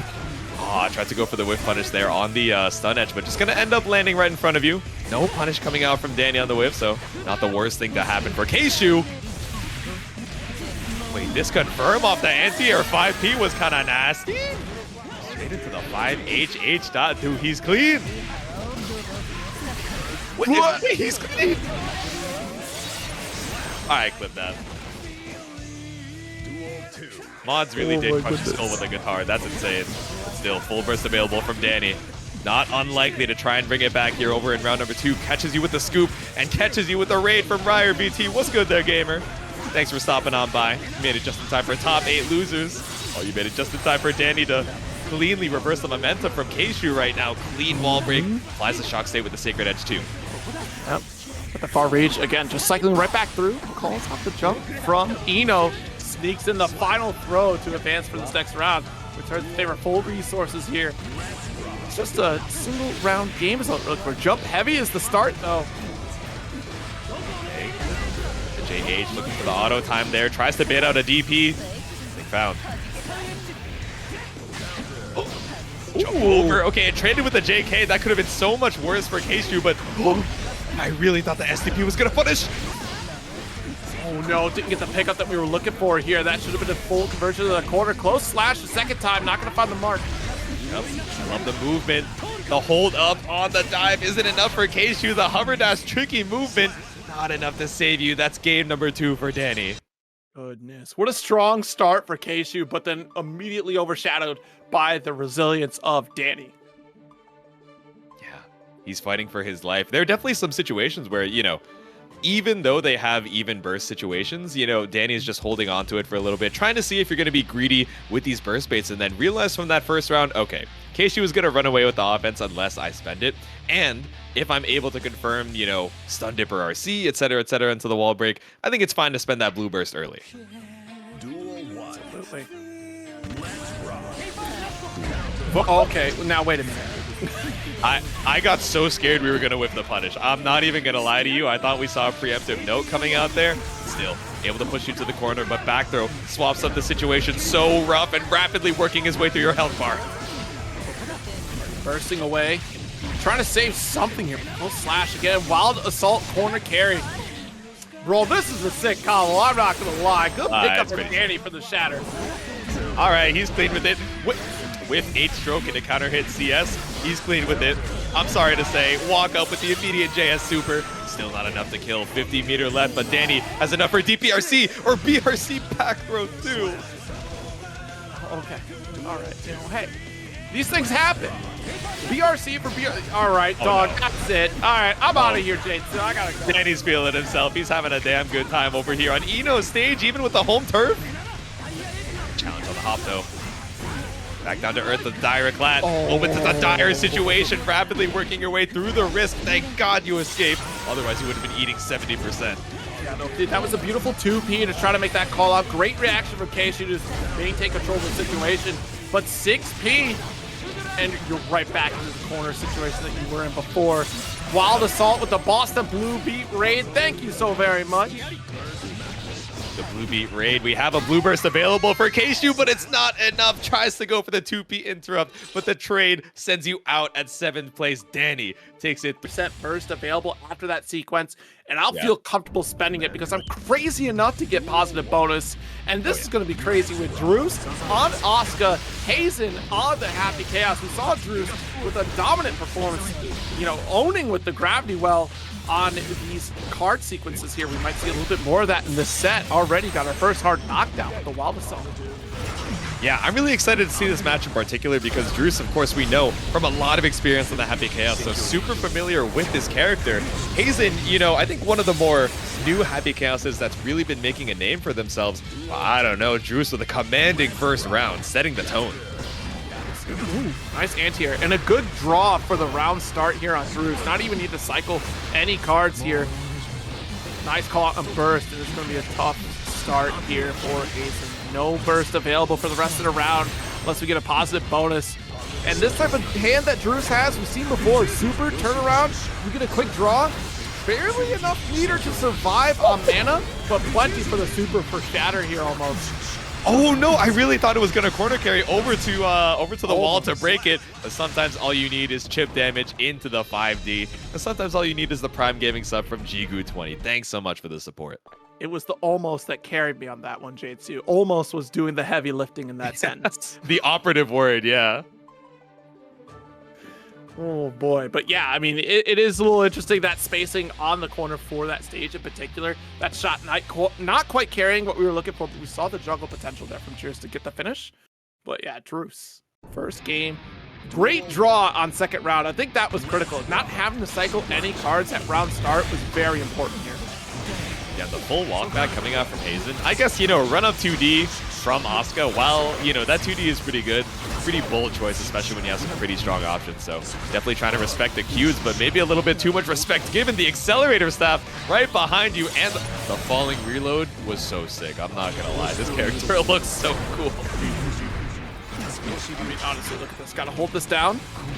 Boost on mana reduction on card usage. And again, we had the resources, may as well spend it. I feel like druice plays healer in an MMO. They did, because they're not overhealing whatsoever throughout these sets. Yeah, right? Ooh. 5D, double gut punch here coming out from Hazen. Yeah, that's a blue Wild Assault, but we're just going to spend the 6S. Meterless, all good. Oh! That was gold burst, so that's unfortunate. Yeah. I like the attempt coming out there. You know, would have been able to be meter positive, at least if you stalled it out and then went into steady aim pressure, but druice just spaced out after the cube. Yeah, a couple triple cubes available with the lightning cube for the quick shot. It's burst. We'll get a carry. Doesn't need to go for a draw quite yet. We're low on mana, so that's going to be a factor here. Because if we run out, that's open season for Hazen here.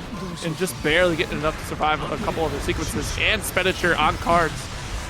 Yeah, I like what we're seeing from Hazen now, trying to be a little bit more aggressive. You know, we don't normally see Happy Chaos dash blocking, but against the barrage of cubes, you gotta make something happen. With no meter behind it, you have a full burst available. druice has all the time in the world to bait it out, though. All right, let's see. PRC with the scoop! OTG should kill. That's a second game on the board here for druice. All right.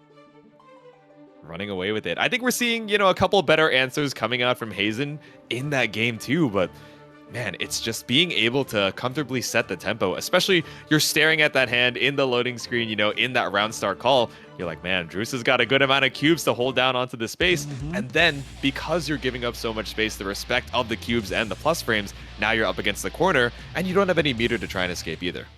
Yeah, it's so tricky to deal with the onslaught of those cubes that are available. And the fact that, you know, Hazen's still trying to capitalize on the reduced resources that druice had shown. It's these draws that are really helping out. Like the management of, you know, so much of the card usage that we do have from druice is certainly something to be applauded here. It's a very tricky scene. Oh my goodness, when you get a draw like that, you don't have to worry about it. I don't even know why I'm even bothering trying to gas you up for draws. You got RNG. That's what I'm saying. We had some tricky management of the hand before, but this one definitely coming up all druice. But I know, send a scapegoat. You have a lot of health to try and work with here. Hazen up against the wall, clean IP on the dash block, and finds the counter in JS. Nice corner carry here. That's new heads. Relax, Sonara. Jeez. Not the New Hampshire. I know the New England rivalry goes a little bit crazy, but we're still going to pull up for the throw. That's around on Hazen's side. Ooh. The Howling Metron immediately. The Flame Spear from round start. Oh, yeah. We got full spread here. Goes for the big cube. We got the juggle a little bit too far on the cross under here. We're trying to course correct as best as we can. Take this damage, though, Druice. Yeah, I love the dash cancels into the Kara cubes as well. It's able to get you so much corner carry off of the hands every single time the Rainbow Cube is bred on the HP. And now it's set point Druice.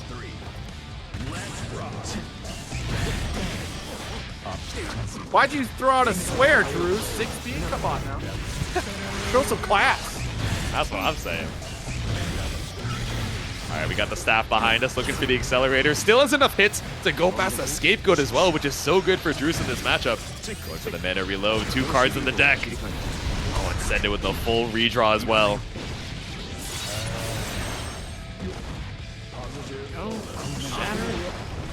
Yeah, a low. You're not going to see that. I've seen that before. That's Rain's low. Wait a minute. Hold on.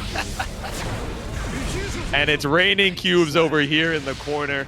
Druice moves on to the next round with the Shadow Ball and a clean 3-0 over Hazen. But still, head into losers quarters. We got Dany versus Kreator for Kai versus Slayer. Okay. Yes, indeed. And again, this is going to be that slugfest. We've seen how Kreator has been navigating a lot of these matches here because Slayer kind of lets you do that a little bit here, the way that he navigates with some of these dandy steps, side swap power bucket. This 2H though, you're at a safe distance. You don't have to worry about DP here from Dany. So Dany, I'm very curious to see how they, change their game plan to try to maintain that original style that they have. This is a start. You're at the corner position, shock state applied, so now you got to give respect to Kreator, who's dashing in fantastically. Look at that. The bite super. The super that keeps him young. Send it through. Wait. I keep forgetting how much damage it does. I'm not even going to lie. I look at it and I'm like, oh, maybe you live a little bit. Now I'm like, wait. My fault, my fault. He's just punching. He's just sending it, man. This dude is unconditionable. When an unstoppable force meets an unstoppable force, what happens? I believe that creates a black hole. I think so. I don't know, but the only black hole that I'm seeing is the hole straight in Dany's chest. That glass just breaking once again through the super, and we're gonna safe jump, but DPRC comes out from Dany. DPRC, all right, almost had it. That would have been a sick cross up from Kreator, but look at the slash series comes through. Beautiful finish. Kreator with a very quick game 1. And honestly, the way that we have that spacing on the 2H, right? Just to stay away from the reversal opportunities. You're outside of the range of far slash. You're outside the range of DP. Stun Dipper if you want to chance it. But that's a big counter hit opportunity for Slayer and Kreator. So I'm willing to bet that we're hoping you even attempt that Stun Dipper right there. Dude, y'all don't rock with foot. What? What? What? I've literally never seen Dany play Bridget in my life. Ooh, okay, I have. I've seen this. You have? Okay. Like once. Like it's not a regular occurrence here from Dany. We've seen this before. It's not often. Avian said, please do not get hit. This is normally the case against Slayer, but especially with a character as, untanky as Bridget. Goes twofold here as we head into game number 2.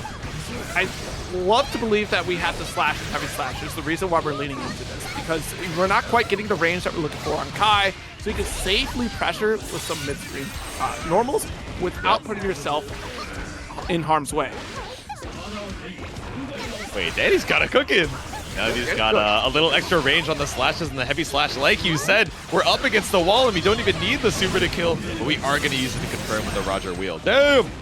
Yeah, I'm telling you, like, you're going to see Dany play Bridget similar to the way that Dany plays Kai. You're still going for that constant offensive pressure here. Unfortunately, you get called out by the jump in from Kreator.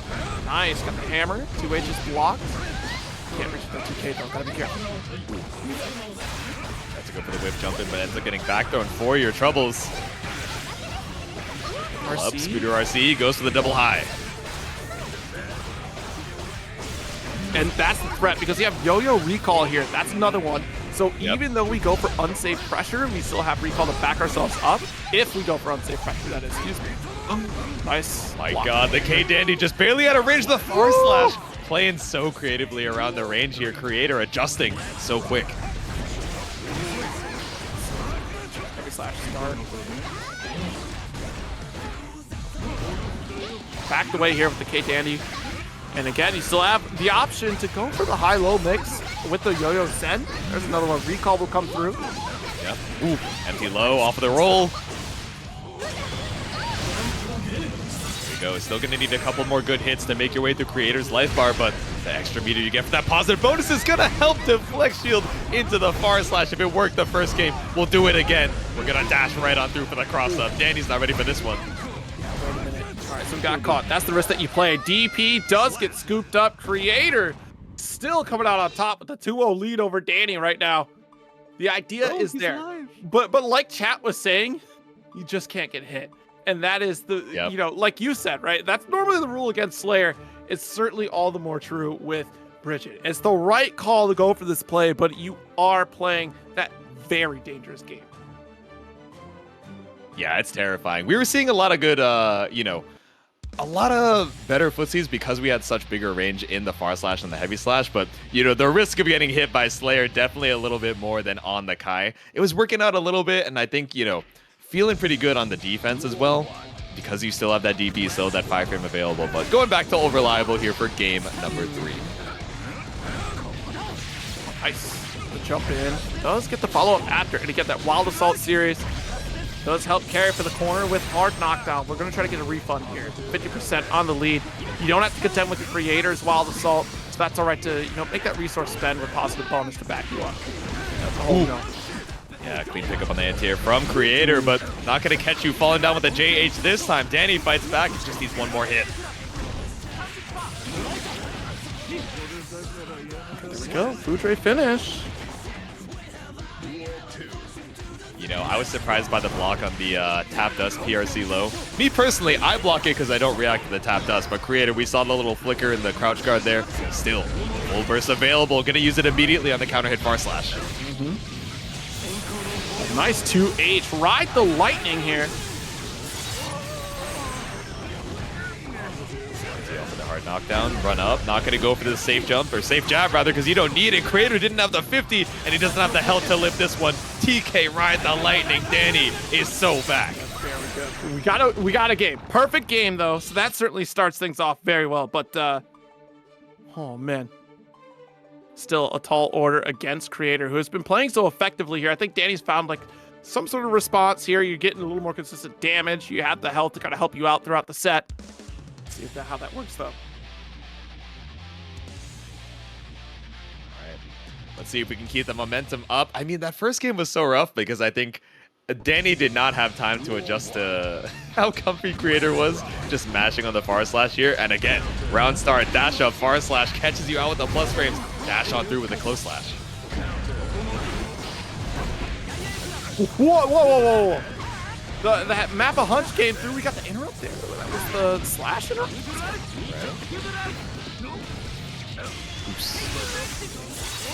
There we go. Sacred Edge to break the glass. The electricity just going right on through the acrylic.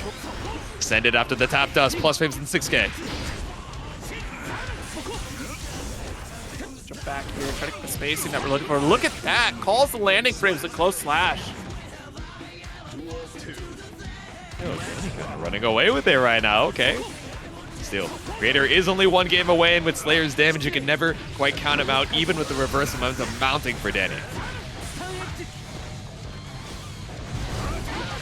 Jeez. Yeah, okay, so it was that far slash. Trying to get the counter poke here, but the hammer will bring quite the counter hit. Oh, Lord, have mercy. Super Mappa Hunch, all the damage in the world, but Kai still staying strong. One touch, send it with the DPRC. Oh, at least got the cross under the side swap. That was very important. And again, calling out the Hunch with close slash. Risky button press here from Dany. Map up against the wall here. Didn't want to spend the meter to keep it safe. No, he blocked another tap dust RC low. He's too clean with it. Tapping on the dome here, tapping on the toes rather, catches you on the other side, but it's the throw for Kreator. We're on set point. Just trying to chase it, the far slash, finally get the hunch to follow through. DP out. Reversal from Dany. Ooh. There we go, a little shimmy with the backdash here. Caught you up against the wall. Sacred Edge once again. Positive bonus behind it. Wild Assault as well for a confirm. Should be one touch. One throw, not going to be enough though. Oh, trying to sneak on the dust, but no! Whip throw entirely. That's not a good look. Dany in trouble now. 100 meter is available for Kreator. One touch is what we're looking for as we build up this risk gauge. You have to burst. Send it. SMH, I'm shaking my head. Doesn't get the JK. On the other side, so many whiffs. JS does not pick up. 50 meter available for Dany. Burst still available for Kreator. It's a double dash. No fear. Two H's. The jump in, but what a reversal! DP Dany finds the singular frame to snipe out the offense from Kreator. We are tied up 2-all in the set. It's going all the way. And this is such a heartbreaker for Kreator because we had lethal. We opted to bait the burst, but we miscalculated how many hits it would take to be full. We dropped the set-winning combo over in the corner, and now Dany has a chance to bring it back.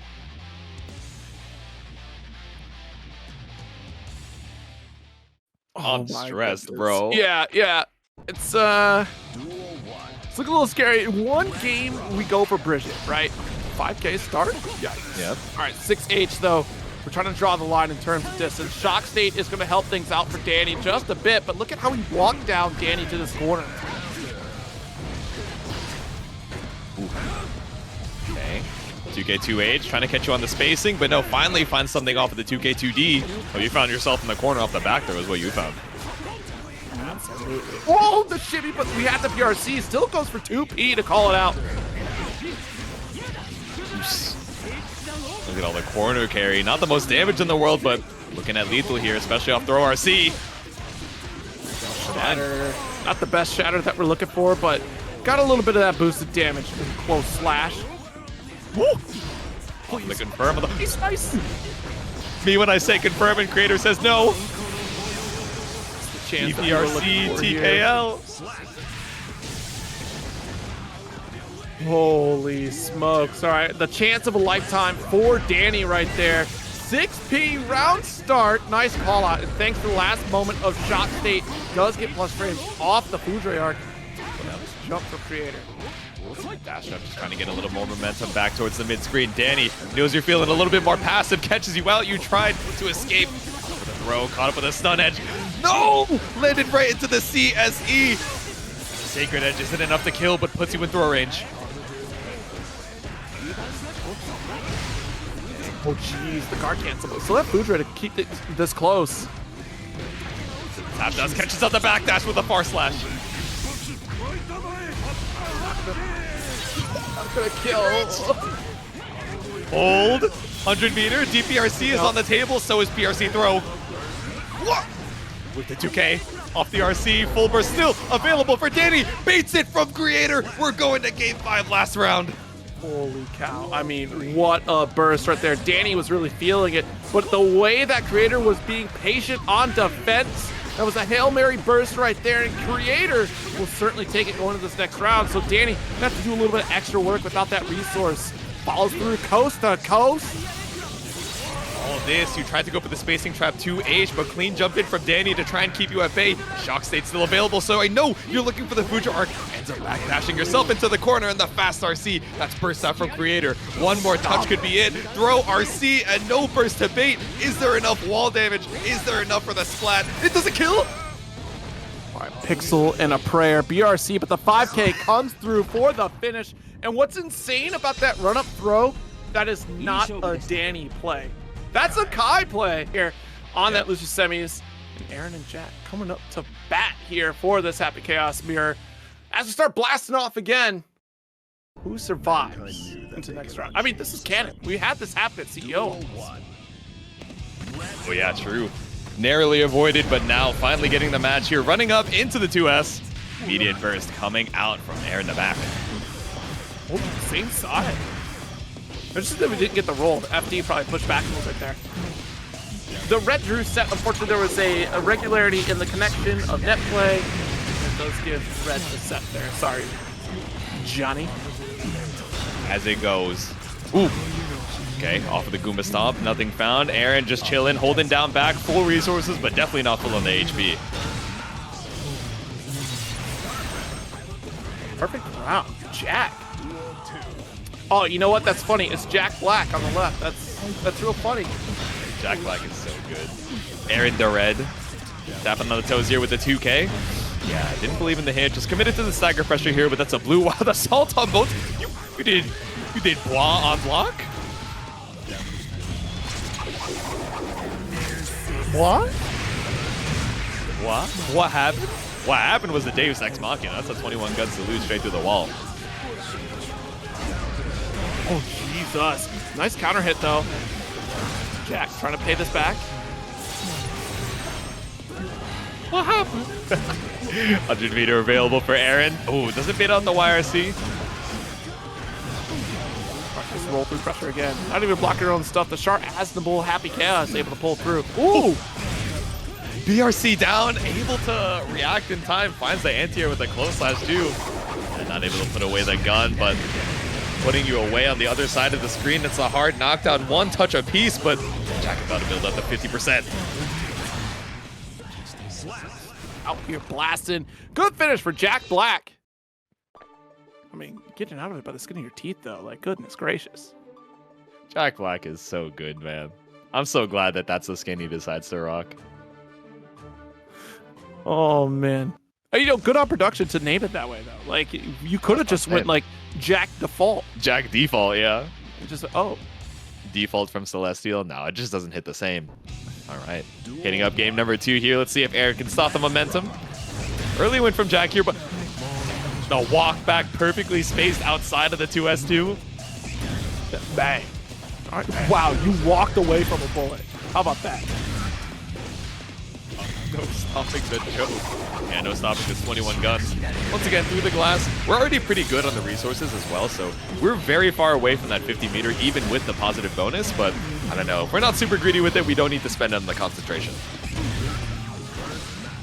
Damn. Yo, that was sick. Actually, I can't even be mad about that one. You got the concentration while your opponent is getting Tekken wall jumped. Like, goodness gracious.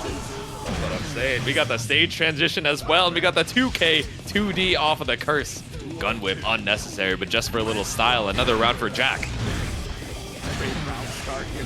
Full start 2S, you hooligans. You absolute degenerates. Pulling up here with a steady aim. 4 shots behind it. Spent all the focus in the tank. Barely staying alive on it, though. 50 meter build. RedIAmNot. Who's that? Quattro Vegeta. Actually, Char sounds pretty cool with a hard knockdown. Yep. Ooh. Okay, spaced out with the curse. Tried to go for the air-to-air with the JP, but double BRC is returning us to neutral. S start. Let's take off one more time. Yo, I love the side swap here. 6S. Jack looking clean with it. Yep. Okay, even on the HP, so even on the meter as well. First is available for Aaron, but no, not just yet. One hit behind it. We dropped the super. With the 2P though. Take you out at the knees. Tap dust. I came here to laugh at you, said Aaron, as we take this shatter and the round. Bro, he actually hit you with the haha. That's the second time we've seen the super drop against the quarter today. Which isn't a lot, but it's weird that it happened twice. That's 2 nickels in the bank. That's a little bit of focus. Catches you with the anti-air 2K2D. Same side, opposite side. It don't matter. This is the new type way. Jump on over. IAD Goomba Stomp catches out the 2S. Tab was able to protect. Oh no, Jack Black about to take you to the School of Rock. Played the COD montage too. We'll get DMCA'd if we do that. You know that. So true. But does anything else really matter? The trees are, I forget the copy pasta, but we forgot to look up at the throw against the corner on the wall spot. The burst isn't going to save you. It's another game for Jack. Saving themselves from a bad scenario. I mean, Air was in complete control, was able to steal out the round, but Jack still able to quickly recover. 2-0 lead right now. Avian, you just cursed Aaron to Mac. Incoming reverse sweep. You know, I think there are a few archetypes of people who get motivated or demotivated by chat. I feel like the standard is you cheer on for someone and they get a little boost. Sometimes you get the villains, right? You know, they play the heel a little bit. When you cheer them on, you know, what they want is the hate in the chat. They're like, man, this dude again, and then they power up. I'm not really sure where Aaron lands, but I don't know. We landed over here in the corner after that immediate burst, and with the curse, we're just a little faster on the steady aim. Well, Jade, see, that leads you to assume that Avian is an ordinary chatter, when in fact, Avian is a commentator. That was a commentator's curse out here. It's true. We'll see how this plays out, because honestly, Aaron looking pretty strong at round start right now. Oops. All right, clean pickup off of the steady aim. The commentator curse, not enough for him. I have to imagine that's a misinput on the Deus Ex Machina, but still healthy on the meter. Yes. Strong start for Aaron here. 50% just over on burst. Let's keep that in mind here. Jump. Sure, heavy, excuse me. Okay, back down to the ground. 2S, Blue Wild Assault. No burst on either side. Belly down. Meaty with the bullet. Ooh, but caught on the other side with the roll. Opts not to break the wall just yet. Yeah, these two Ps have been so strong for Aaron right now on some of this pressure. Side slot, close slash. Jack trying to take the lead. The walk back at the ready. All right, that was getting clean. Dang! You see that? You tried to challenge, but with the curse, just a little bit faster on the draw here. The steady aim, tried and true. Jack Black, 1 round away from moving on to grand finals. Block here. Stained, that's all right. It whiffed. You still got bullets. Nothing whiffs when you have bullets. That's what I'm saying. All the guns in the world. These blocks looking like machine guns right now. 50% HP left for Aaron the Mac. Just under the meter threshold. Too. Oh, jump 2K comes through, and you got opened up by gunshots. Avian, you owe Aaron an apology here.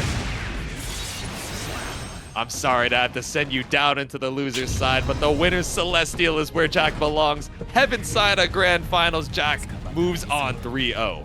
I will take them, but we're going to take you guys into the losers semifinals. The last few sets of the evening, we got RedIAmNot versus Dany, this Kai versus Goldlewis action.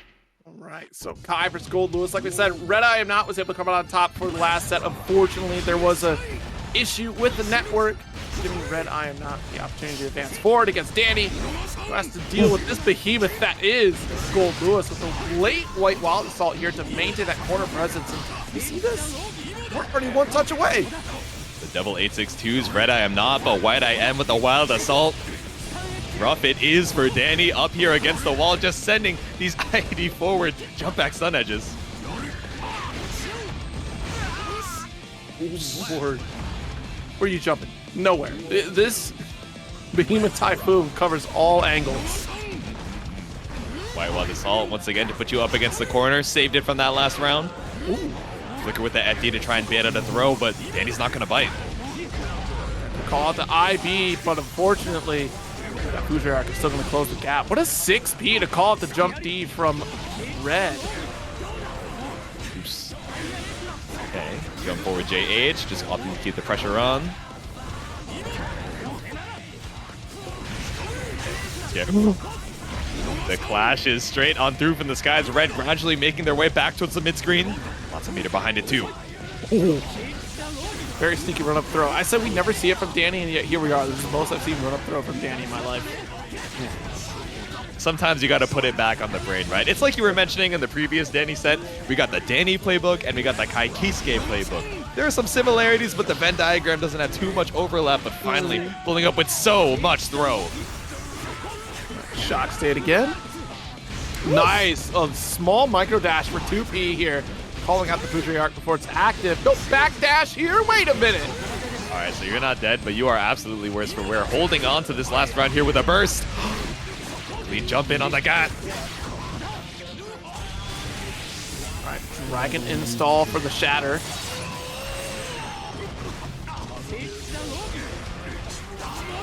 Walk up a little bit forward, beats out the YRC, 2 HD Ice Starter, break them up off of the ground, and send them straight through the glass. That's game number 1 for Dany. I can't let you get away with that, Chomp. I saw that. Yeah, DI into lose? Curious. Curious from the chat room. It's not familiar with their game. Yeah. You know, everybody gets that the first time they see Dany. I understand. Nudicing. All right. Well, back into the lobby we go. Quick little reset on the setup. Still keeping the same characters, of course. Yep. I was still jump scared from that Dany Bridget earlier, but no, we're holding on strong with the Kai these days. Also, he won, so he couldn't swap anyway. But heading into game number 2. If you want to lose a game, you can. You know, by all means. Yeah, if you want to break the rules, Duelist comes in. I'm sorry, roll the scores back, but RedIAmNot trying to put the 1-1 on the board the old-fashioned way. Send the drone. Whoa! Whoa! That's a big lift off here. I love the shed this slip. It looks like you slipped on a banana peel right there for the shatter. Come on now. It looked like brawl tripping. I'm not even going to lie to you. All these Behemoth Typhoons only to break the glass with the 2K. I see you. Oh. 684, but still we got PRC behind it. RedIAmNot stopping the approach at every turn. Jump back out here. Ooh. Yo, what was that for? Red, you got nothing on the second wall assault. Wait. What happened? What happened? All right, send it with the charge sun edge. Nice. 2K low. You can see the wall starting to crack here, so it would have been a conversion. It would have been critical for Dany. We survived that offensive onslaught there. Nice YRC. Waits for the drone timing here. Waits for Anji with the scoop. Tap straight through the wall. Should be enough, even without the wall splat. There we go. Tied up one apiece in the rounds here, going into game number 2. Double white wild assault is footsies. What's double orange wild assault? I guess that's just Owa Owa. Now that I think about it. Anyway. Burst available for Dany here, but doesn't need it. We're going to spend it on the wild assault.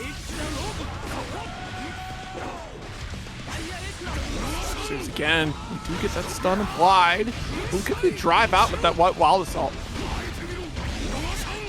A reduction on that risk gauge because of the offense here from Red. Just outside the range of the Behemoth Typhoon, and that will chase down for the corner, ride the lightning coast-to-coast carry.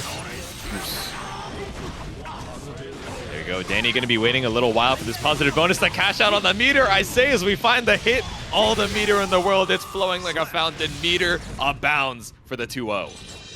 That's insane. You could have everything under your control, and Dany says, yeah, but what if? And it all goes upside down. Like, Red literally had the coast-to-coast carry. Everything was going according to plan until the singular whiffed Behemoth Typhoon that gave Dany that one window of opportunity, and you don't want to give Dany those opportunities. Mm-hmm. All right, 2 games up for Dany. Let's see if we can hold on strong. Keep the momentum up.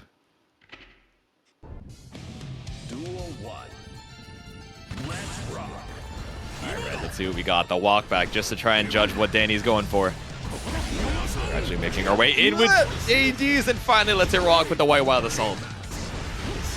Drones out, nice guard crush, has to respect it, and again, see, you're giving windows of opportunity there, which is normally the offensive pressure you want to go for anyways, but the way that Dany is blocking right now, pushing your opponent out, FDing, it minimal sequences here just so we can keep our tension reserves.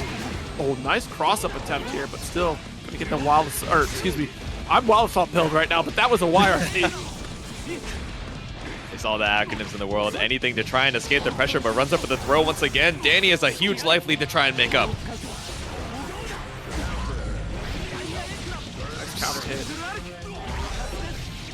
Doesn't get her overdrive quite yet, but here we are. Ooh. Oh no, Mr. OGG, but still got caught low. That was very fortunate for Red to not lose that round. Stays alive for one more. Got a slight burst advantage. Oh, he just did another BT. I thought it multi-hit for a second. I was like, no, you just put it in again. Assault there, DP. Let's take this back. Nice back throw for corner position. We can apply the shock state. Ooh, unfortunate trade there. Red able to escape. Oh no, I would have stood up too. You look like you were in the heavens above with that fast Red RC low. I've seen that a couple times just to show it from Dany. JH for the save. Whoa! Time to die. Safe jump, more like unsafe aerial. What happens? Dany just pulling up for the JH and swiped out of the sky here by the reversal. Super on RedIAmNot. I guess no, that was not the safe jump that you were looking for. I suppose not. Dearest brother, I died. If you are reading this, I am dead. If this message reaches you, I regret to inform you I have perished in the heat of battle. Though that being said, one more life abounds. Game number 4. Wish me your greatest luck. And you send the carrier pigeon, and it's not even going to show up until after Grand Finals is done. That being said, all you need is the energy from the chat. Pull it up here, the energy with a white wild assault. Red has you up against the wall. I'm not going to lie, I fully expected you to say, that being said, we still grind. That being said, we move. Oh my god! Oh my god! Wait! Move to the next round, J2. That's where we're at. Yeah, you're right. I gotta lock in. I gotta stay in the game. I thought we had one more interaction in that last round, but Dany, he's like, all right, let's not bring this to game number 5. It might be a little quicker than I anticipated. Positive bonus. Backdash catches out. Nice TP. Side swap. Let's take this round. Pay it back in spades for Dany. Still a dangerous situation, though. It's Goldlewis. Nice jump as aired it. No, not the conversion, though. Yeah, that JH whiffing for the fastball, but still a little bit too spaced out. Maybe if we were a little closer to the corner, it would have been the confirm, but JD catching out the 5K, stomping on the beach, but all you found was lightning.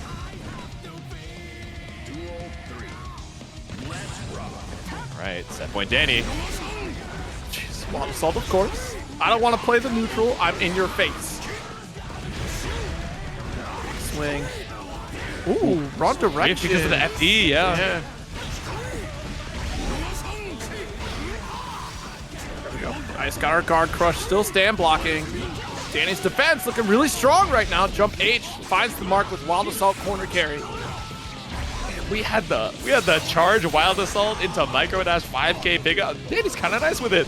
Oh no, but PRC super spend the 50 to stay alive with the info. RedIAmNot wants to bring this to that game number 5, and chip damage might be how we do it. Tap on the toes with the 2K, and we're going to game number 5.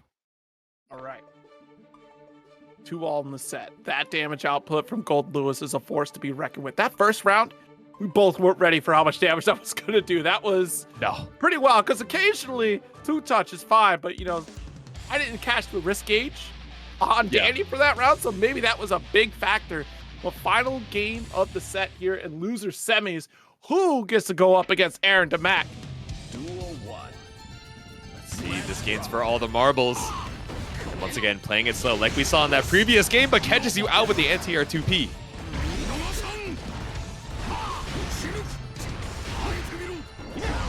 No, too far away from the 2K. We've seen that happen a few times. The way that Dany is FDing out of these corners puts RedIAmNot in a precarious position, allowing for these openings. But for this coast-to-coast carry, wild assault off the OTG. Look at the shatter.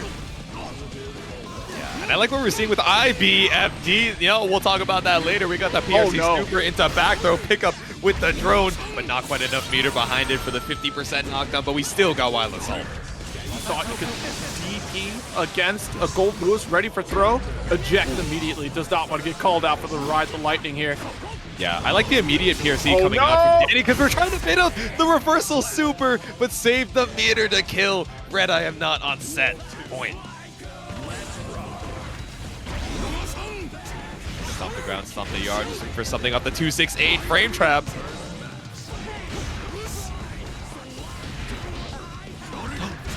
On the other side, JH, we're looking like Millia right now, looking for that air-to-air.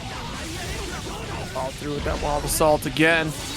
But a full expenditure from Dany. We're removing burst off the table entirely here. 5K, you don't recover. Oh, you do recover. Thank God. More safe than the safe jump that we saw earlier. Isn't that crazy? It lines up. Ride the lightning.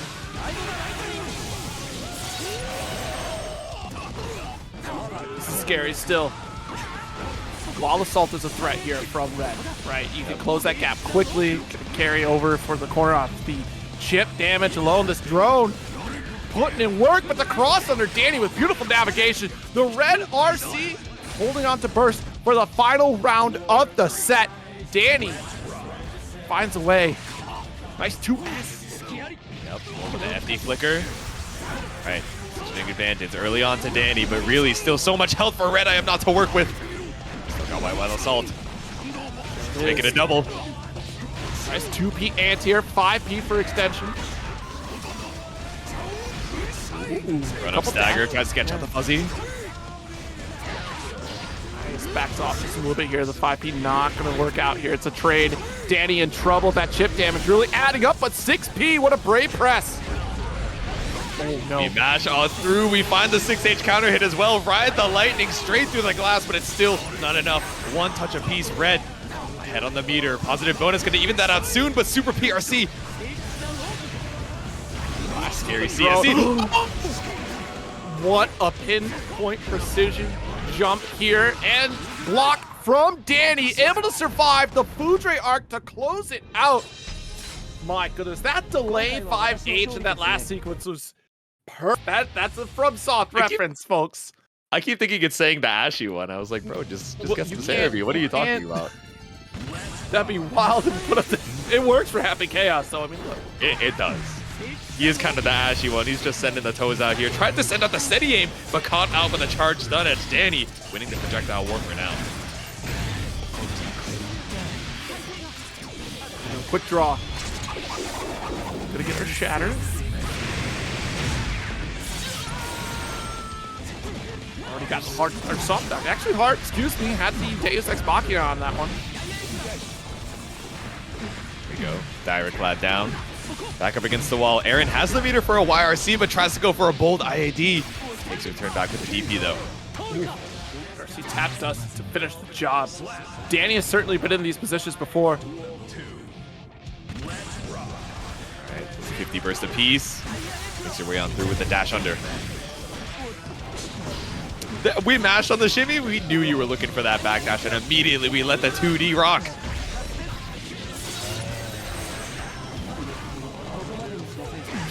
Oh, what? Okay. Whoa, okay. We duck it. That's fine.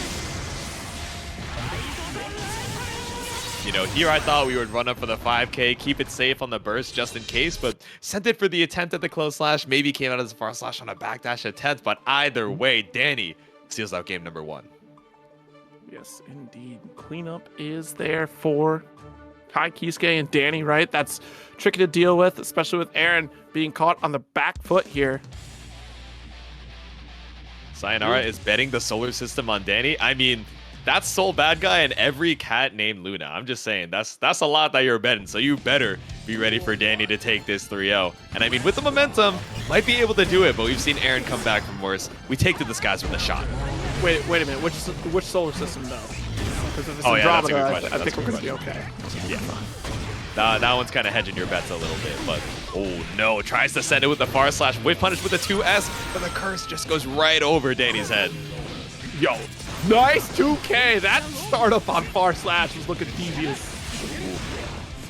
I like the FD flicker, that FDC jump in from Aaron the Mac to try and catch you out with the reverse. But no, Dany just ready to mash on the other side. Nice 2P interrupt. Ooh, looking to the throw, not enough. I forgot you had the RC behind it. That's first out from Aaron, really trying to hold on to this round. I'm kidding. Nice jump in, though, with the jump slash. It. That's the YRC too. You survived with the 1 HP. Not only did you block out the stun edge to avoid the chip kill situation, you immediately reacted with the IAD, putting Dany into the 1 touch. Aaron stays alive. Ah! Come back down here with the close slash. Back down to earth from you. All this talk about galaxies and universes. There's no universe counter hit, but definitely going to do a ton of damage here for Dany.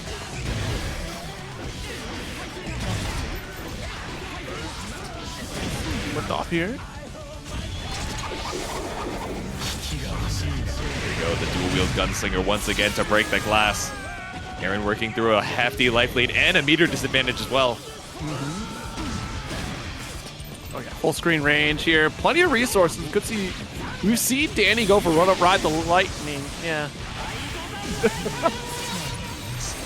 Ask and they shall come. Ask and the ride the lightning will pull up into the positive bonus. Send it with the wire. See, we still got burst available as well.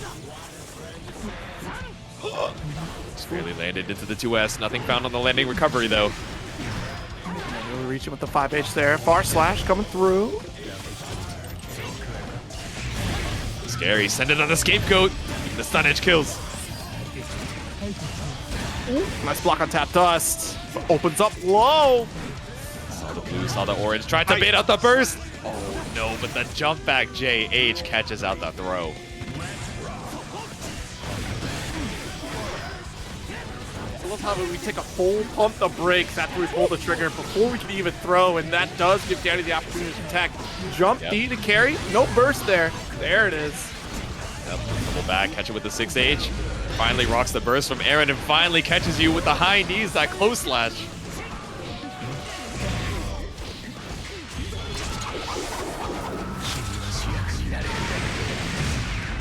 Straight up shooting it, and by it I mean my dual wield pistol is about to build a 50 for Aaron to Mac here and get the 50 for a potential deflect shield. Just looking for this final hit. Barely any concentration left. You're not gonna build it up for the focus super either. What? While Assault puts that second game on the board here for Dany. So close for Aaron, but yeah, spent that last 50 meter on the BRC. Dany held on strong in the defense. Yes, honestly, it's just some of that fundamentally sound patience from Dany. Like, yes, we do see some erratic like reversal attempts here and even call outs from Dany, but also it can be very methodical at times. And it is purposeful. There is a reason why we are able to press that aggression. Dany does like to back off, send off some stun edges, and assess the situation. But when Dany has advantage, they're going to keep things close, keep things personal. Nice navigation around this clone. You see, we're not being too rushed to try to close that gap, especially navigating around clone. You said patience El Maza, methodical El Maza. That goes so crazy. This dude is mashing far slash. Is this the methodical that you're looking for? I mean, it's the kill you're looking for. All right, my fault. It's precision instrument, actually. That's what we're looking at here. Methodical is precision. That's slash, like a scalpel. Ooh. But the 5K, like a hammer, we're just gonna break the glass once again with the Deus Ex. Send it hard knockdown, but we've got DP, RC on board. Chip damage is a factor too. FD cancel off the jump in. No, instead we apply the curse. Oh God. Oh, no! No shot! Oh no, chip damage kills! What a way to go. Oh no, that was on hit too. I wonder what we tried to look for Aaron. Maybe think we would go for instant PRC into the throw and looking for attack, but it wasn't it. But it is the rate of fire from River Hamon. Thanks for stopping by. It's set point for Dany. We might see the end of Aaron's run here. 50% first. We're gonna spend it on the Wild Assault. My goodness. The Ashen one with meterless behavior. You're right. The Ashen one just sending out the kicks. J2K doesn't find purchase. Oh, that'll do. That'll do. No burst. We banked it all on the burst. Now we get 2P, tick throw. Oh, but the backdash DP seals it out. One more hit was all we needed, and we take to the skies to move on to grand finals. Yeah, I got pen lights recently, and I'm going to be cheering on these players for our grand finals. Of course, Dany coming in from the loser's side, trying to fight it out against Jack, hanging out pretty in Celestial, hanging out pretty in the winner's side. I thought I was under attack. Like, wait a minute, I just... What did I do? Fight or flight just activated for me. So, hey! Air traffic control. All right, finds a throw here for Jack. FD cancel. IAD crosses through with the roll, and that's burst out for Dany. You know, when he has the L on it, it kind of looks like Danielle. You know what I'm saying? Oh, but we send it. Far slash. RC baits out the burst and a pickup with the JD2. Such a nil.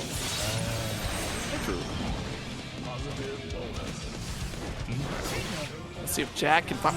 Okay, far slash connected off the 2S there. Oh, you stunned it from there. counter hit on the 2S. Not going to kill even with the glass break. Still, Deus Ex Machina refills all the bullets. The positive bonus. Going to keep you clean with the concentration super, but I know we're looking for a BRC action.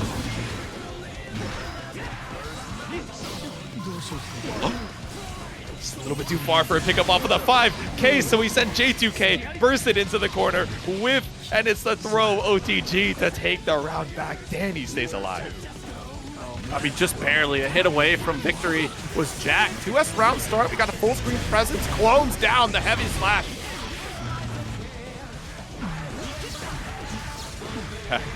Save me, Jack Black. Jack Black, save me. 6S, save me. Keep you straight out of the skies. We were talking about air traffic control earlier, but that anti-air catching you right out of that IAD.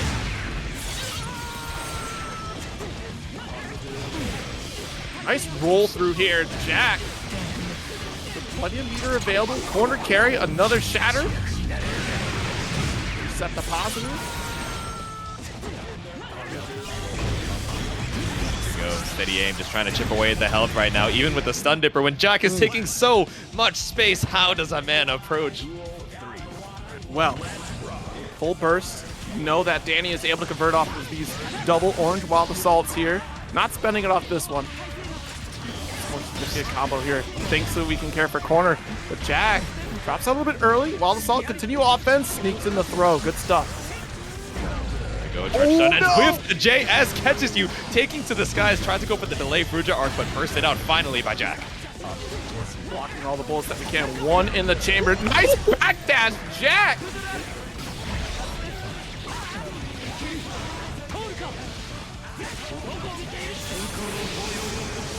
Right into the RTL, all the ground bounces in the world, but breaking the glass once again. It's Dany with one on the board. Looking strong here.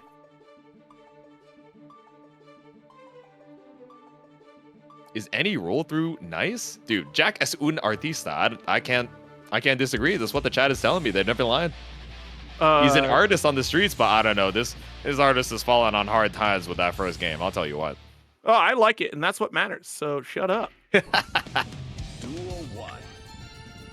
Dany entered through my window and hit me with 70%. I think Dany's trying to do that to Jikh right now, but gradually keeping you at bay with the stun edges. I like the scapegoat just to put one more thing between you and me. Steal the tempo in case you do intend to try and commit to that projectile. 5K. Got me big spend. Again, we're going back for those wall assault scenarios here, which still is such a massive gamble here for Dany, and it only pays off to get those shatters. Yep. Still gonna get some back. Ooh, baits out the YRC, sets it up for the behind the back. Behind the back shots go so insane off the super, the Deus Ex, the 360 no scope. Jikh takes the round. He's so cool. He's too sick, man. All right, scapegoat. Oh, immediate cancel into the double stun edge though. Now we're pressing out at the mid screen here, overextending, allowing Jikh to get that punish. And Dany having to burst out of this corner, trying to reach with this far slash. The clone already took the hit for you. We'll pick up into the pistol whip. Once again, Deus Ex after the focus. All the bullets left in the chamber. Clean on the concentration.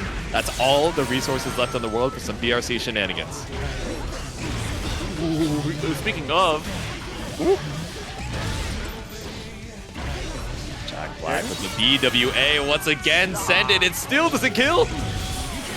Oh, no shot. Ruh-roh. Knock it off. Okay. Thank God. This is just, unfortunate happenstance. But the Ride the Lightning, if that would have hit, that would have been very disheartening. This is okay. Yeah, looking to try and bait out a YRC, but the fast RC close slash just before you had time to realize you had burst up.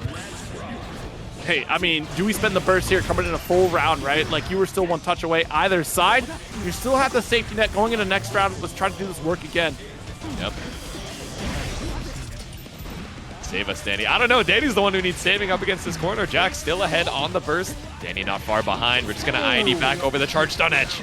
I love that we're starting to notice here that far slash is taking care of a lot of these buttons from Happy Chaos. Like, the natural footsies here. We get the 2K call out here, which gets stuffed by far slash. even the 2S attempts here get stuffed out by Hard Slash. Right, 21 guns to loop with the glass once again. Hard knockdown, but Dany still has DPRC on deck.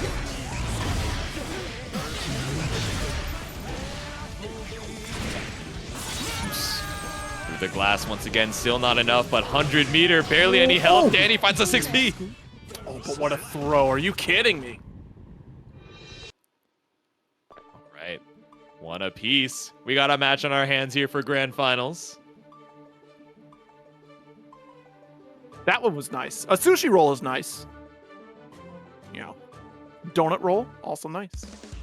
Donut roll. Have I had one of those before? I'm trying to think. Oh, I've had a twisted donut. Those are delicious. I'm not gonna lie. They got the sugar on top, yeast but rolls, we got some nice. spice. Yeah, yeast rolls are nice. Yoga rollers. Those are pretty cool.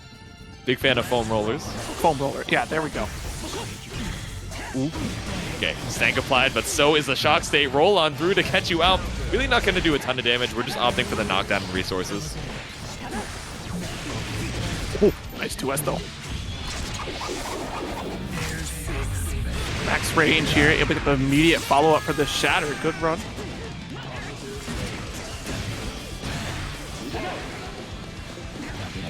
YRC out. Air throw through, though. The delay on the JH spelled your doom, but we ended up throwing you back to the mid-screen, which lets us roll you through. Help.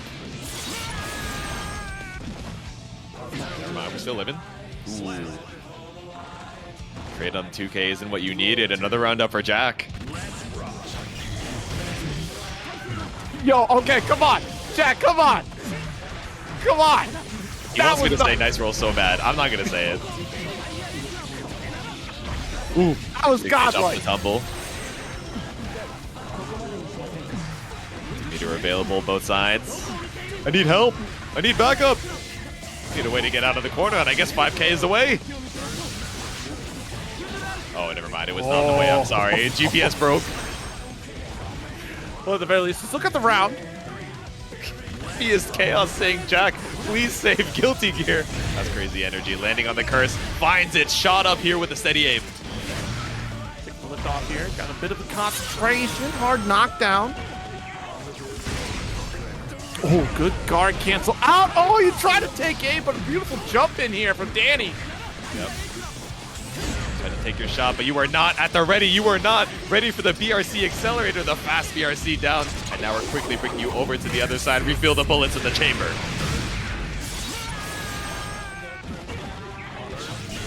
Jack, I'm not religious, but I'm praying. I don't know. We got a sacred edge. We're going to roll right under. This is Antichrist Rise. I'm not going to lie. The Bois. And we bait out the burst 2, the 6S, the Y Iona into the shot. Jack is up 2-1. That was a positive roll. It was quite an all right roll.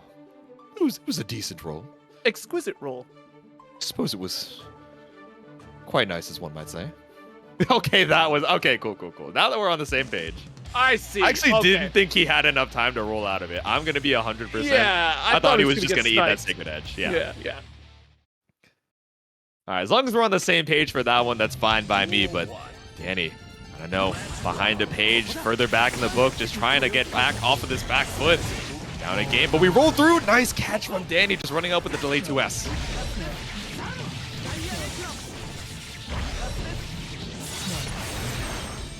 Nice. Oh my god, this damage already?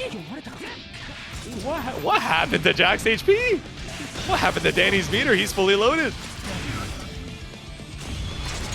Alright, well, we're trying to make the payback here. Yeah, we're trying to look for a catch-up. We got loaded guns as far as bullets, but we got a loaded gun in the 100-meter. Dany anti-aired with a slap out of the sky. Okay, they got the close slash carry for this corner. Hard knockdown again. Still very doable for Dany. We've seen this where we've got Ride the Lightning, reversal opportunity, dash up, we get PRC. But the way that Jack wants to play is a full screen scenario. Going for the full concentration on the Brain Blast here. Yeah, we're trying to bait out something. Yeah, just hold on to that FD for me. Give me the meter back, and also give me back my concentration. I'm losing focus right now and losing out on the air backdash. 6 feet out of the skies. Jack has to use the burst to hold on to this round. Still pressed after it was blocked. Side swap here. bob and weave here. No bullets in the chamber. We're just gonna look for the single touch. Good. IBFD. Gonna get sniped out by stun edge. The far slash. Dany snipes out the round. This dude said, wow, this is so much fun. This is how Northern Lion feels when he's on the main menu of a game and someone goes, where's my gameplay? Where's my JS? You're getting 6P'd for it. That's what you're getting. Up against the corner. Backdash to try and make your way out of the 2P, but 6S still catches the reversing movement. Cool. That's not the route that we were looking for, though. A little bit of a side swap there. Wants the corner presence. Dany will gladly oblige, though. We'll put you right in the corner here. Ride the lightning for the hard knockdowns. Wild Assault is not available here. Yeah, we pick up off of the high wall splat too. It's clean. Trying to space out with the 6H.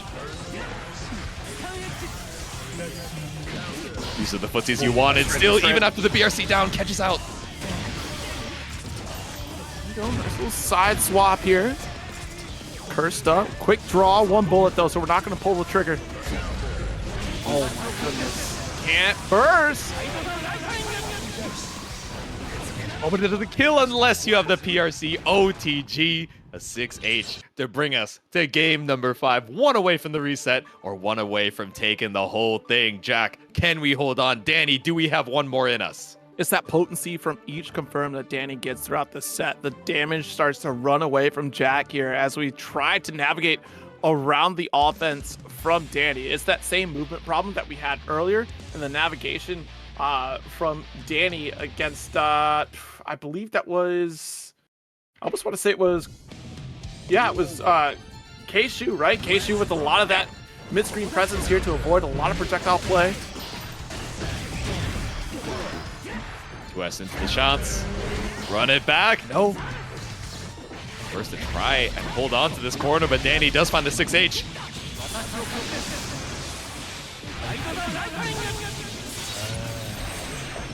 It's 50% life lead already. Not even close to burst. Oh, call out the throw. And since we're closer to the east side, I dig this side swap here. Doesn't quite go for the shatter. Wants to reset the damage. Gets a better opportunity here to build up tensions. Go for hard knockdown or even wild assault opportunity. Ooh. Yeah, we were looking for that one more hit just to threaten the tension. We know that BRC is still potent for Jack, but you are so high in the... That was air guard cancel?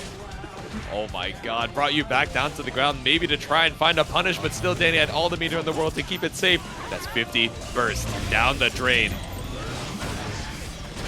wonder if that was the only way we could cancel into a guard, but either way, not gonna spend the burst here from Dany. Holding on, the hero keeps his burst. All right, so nice life lead here. Round for Jack. We are on tournament point. Burst available for Dany. Yep.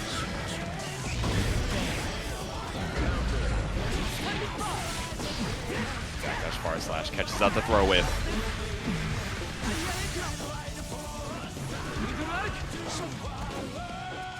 Passing by like shits in the night. One looking for ground throw, one looking for the air. I mean, my goodness, navigation around that far slash. I mean, perfect spacing for Jack to not get called out, but the 2K finds the mark. We'll carry for corner. And exactly as you mentioned it, right? We saw the startup of that far slash, but Jack just staying right in range for the 2K to not only low profile, but catch out the startup. It's BRC accelerating out of the gate here with the Fudra arc, 100 meters spent for it. We got that 6P in the corner though.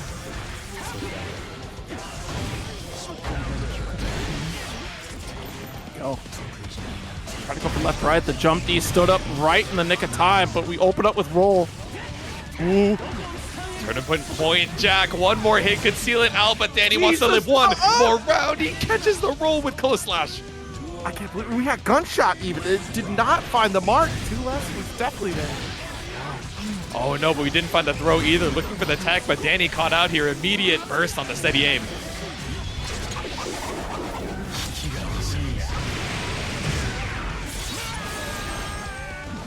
Send it, Jack. Again, one more touch away from sealing it out. The deflect shield. Dany doesn't want to give you the space, but Jack fights it back once again. We got blue wild assault, no meter behind it, and no concentration. Set the clone. All right, ride the lightning just to escape the corner and hope that we press, but we chase it down. Oh, no carry to the corner again. That should have been victory for Jack, but we succeed just by mashing.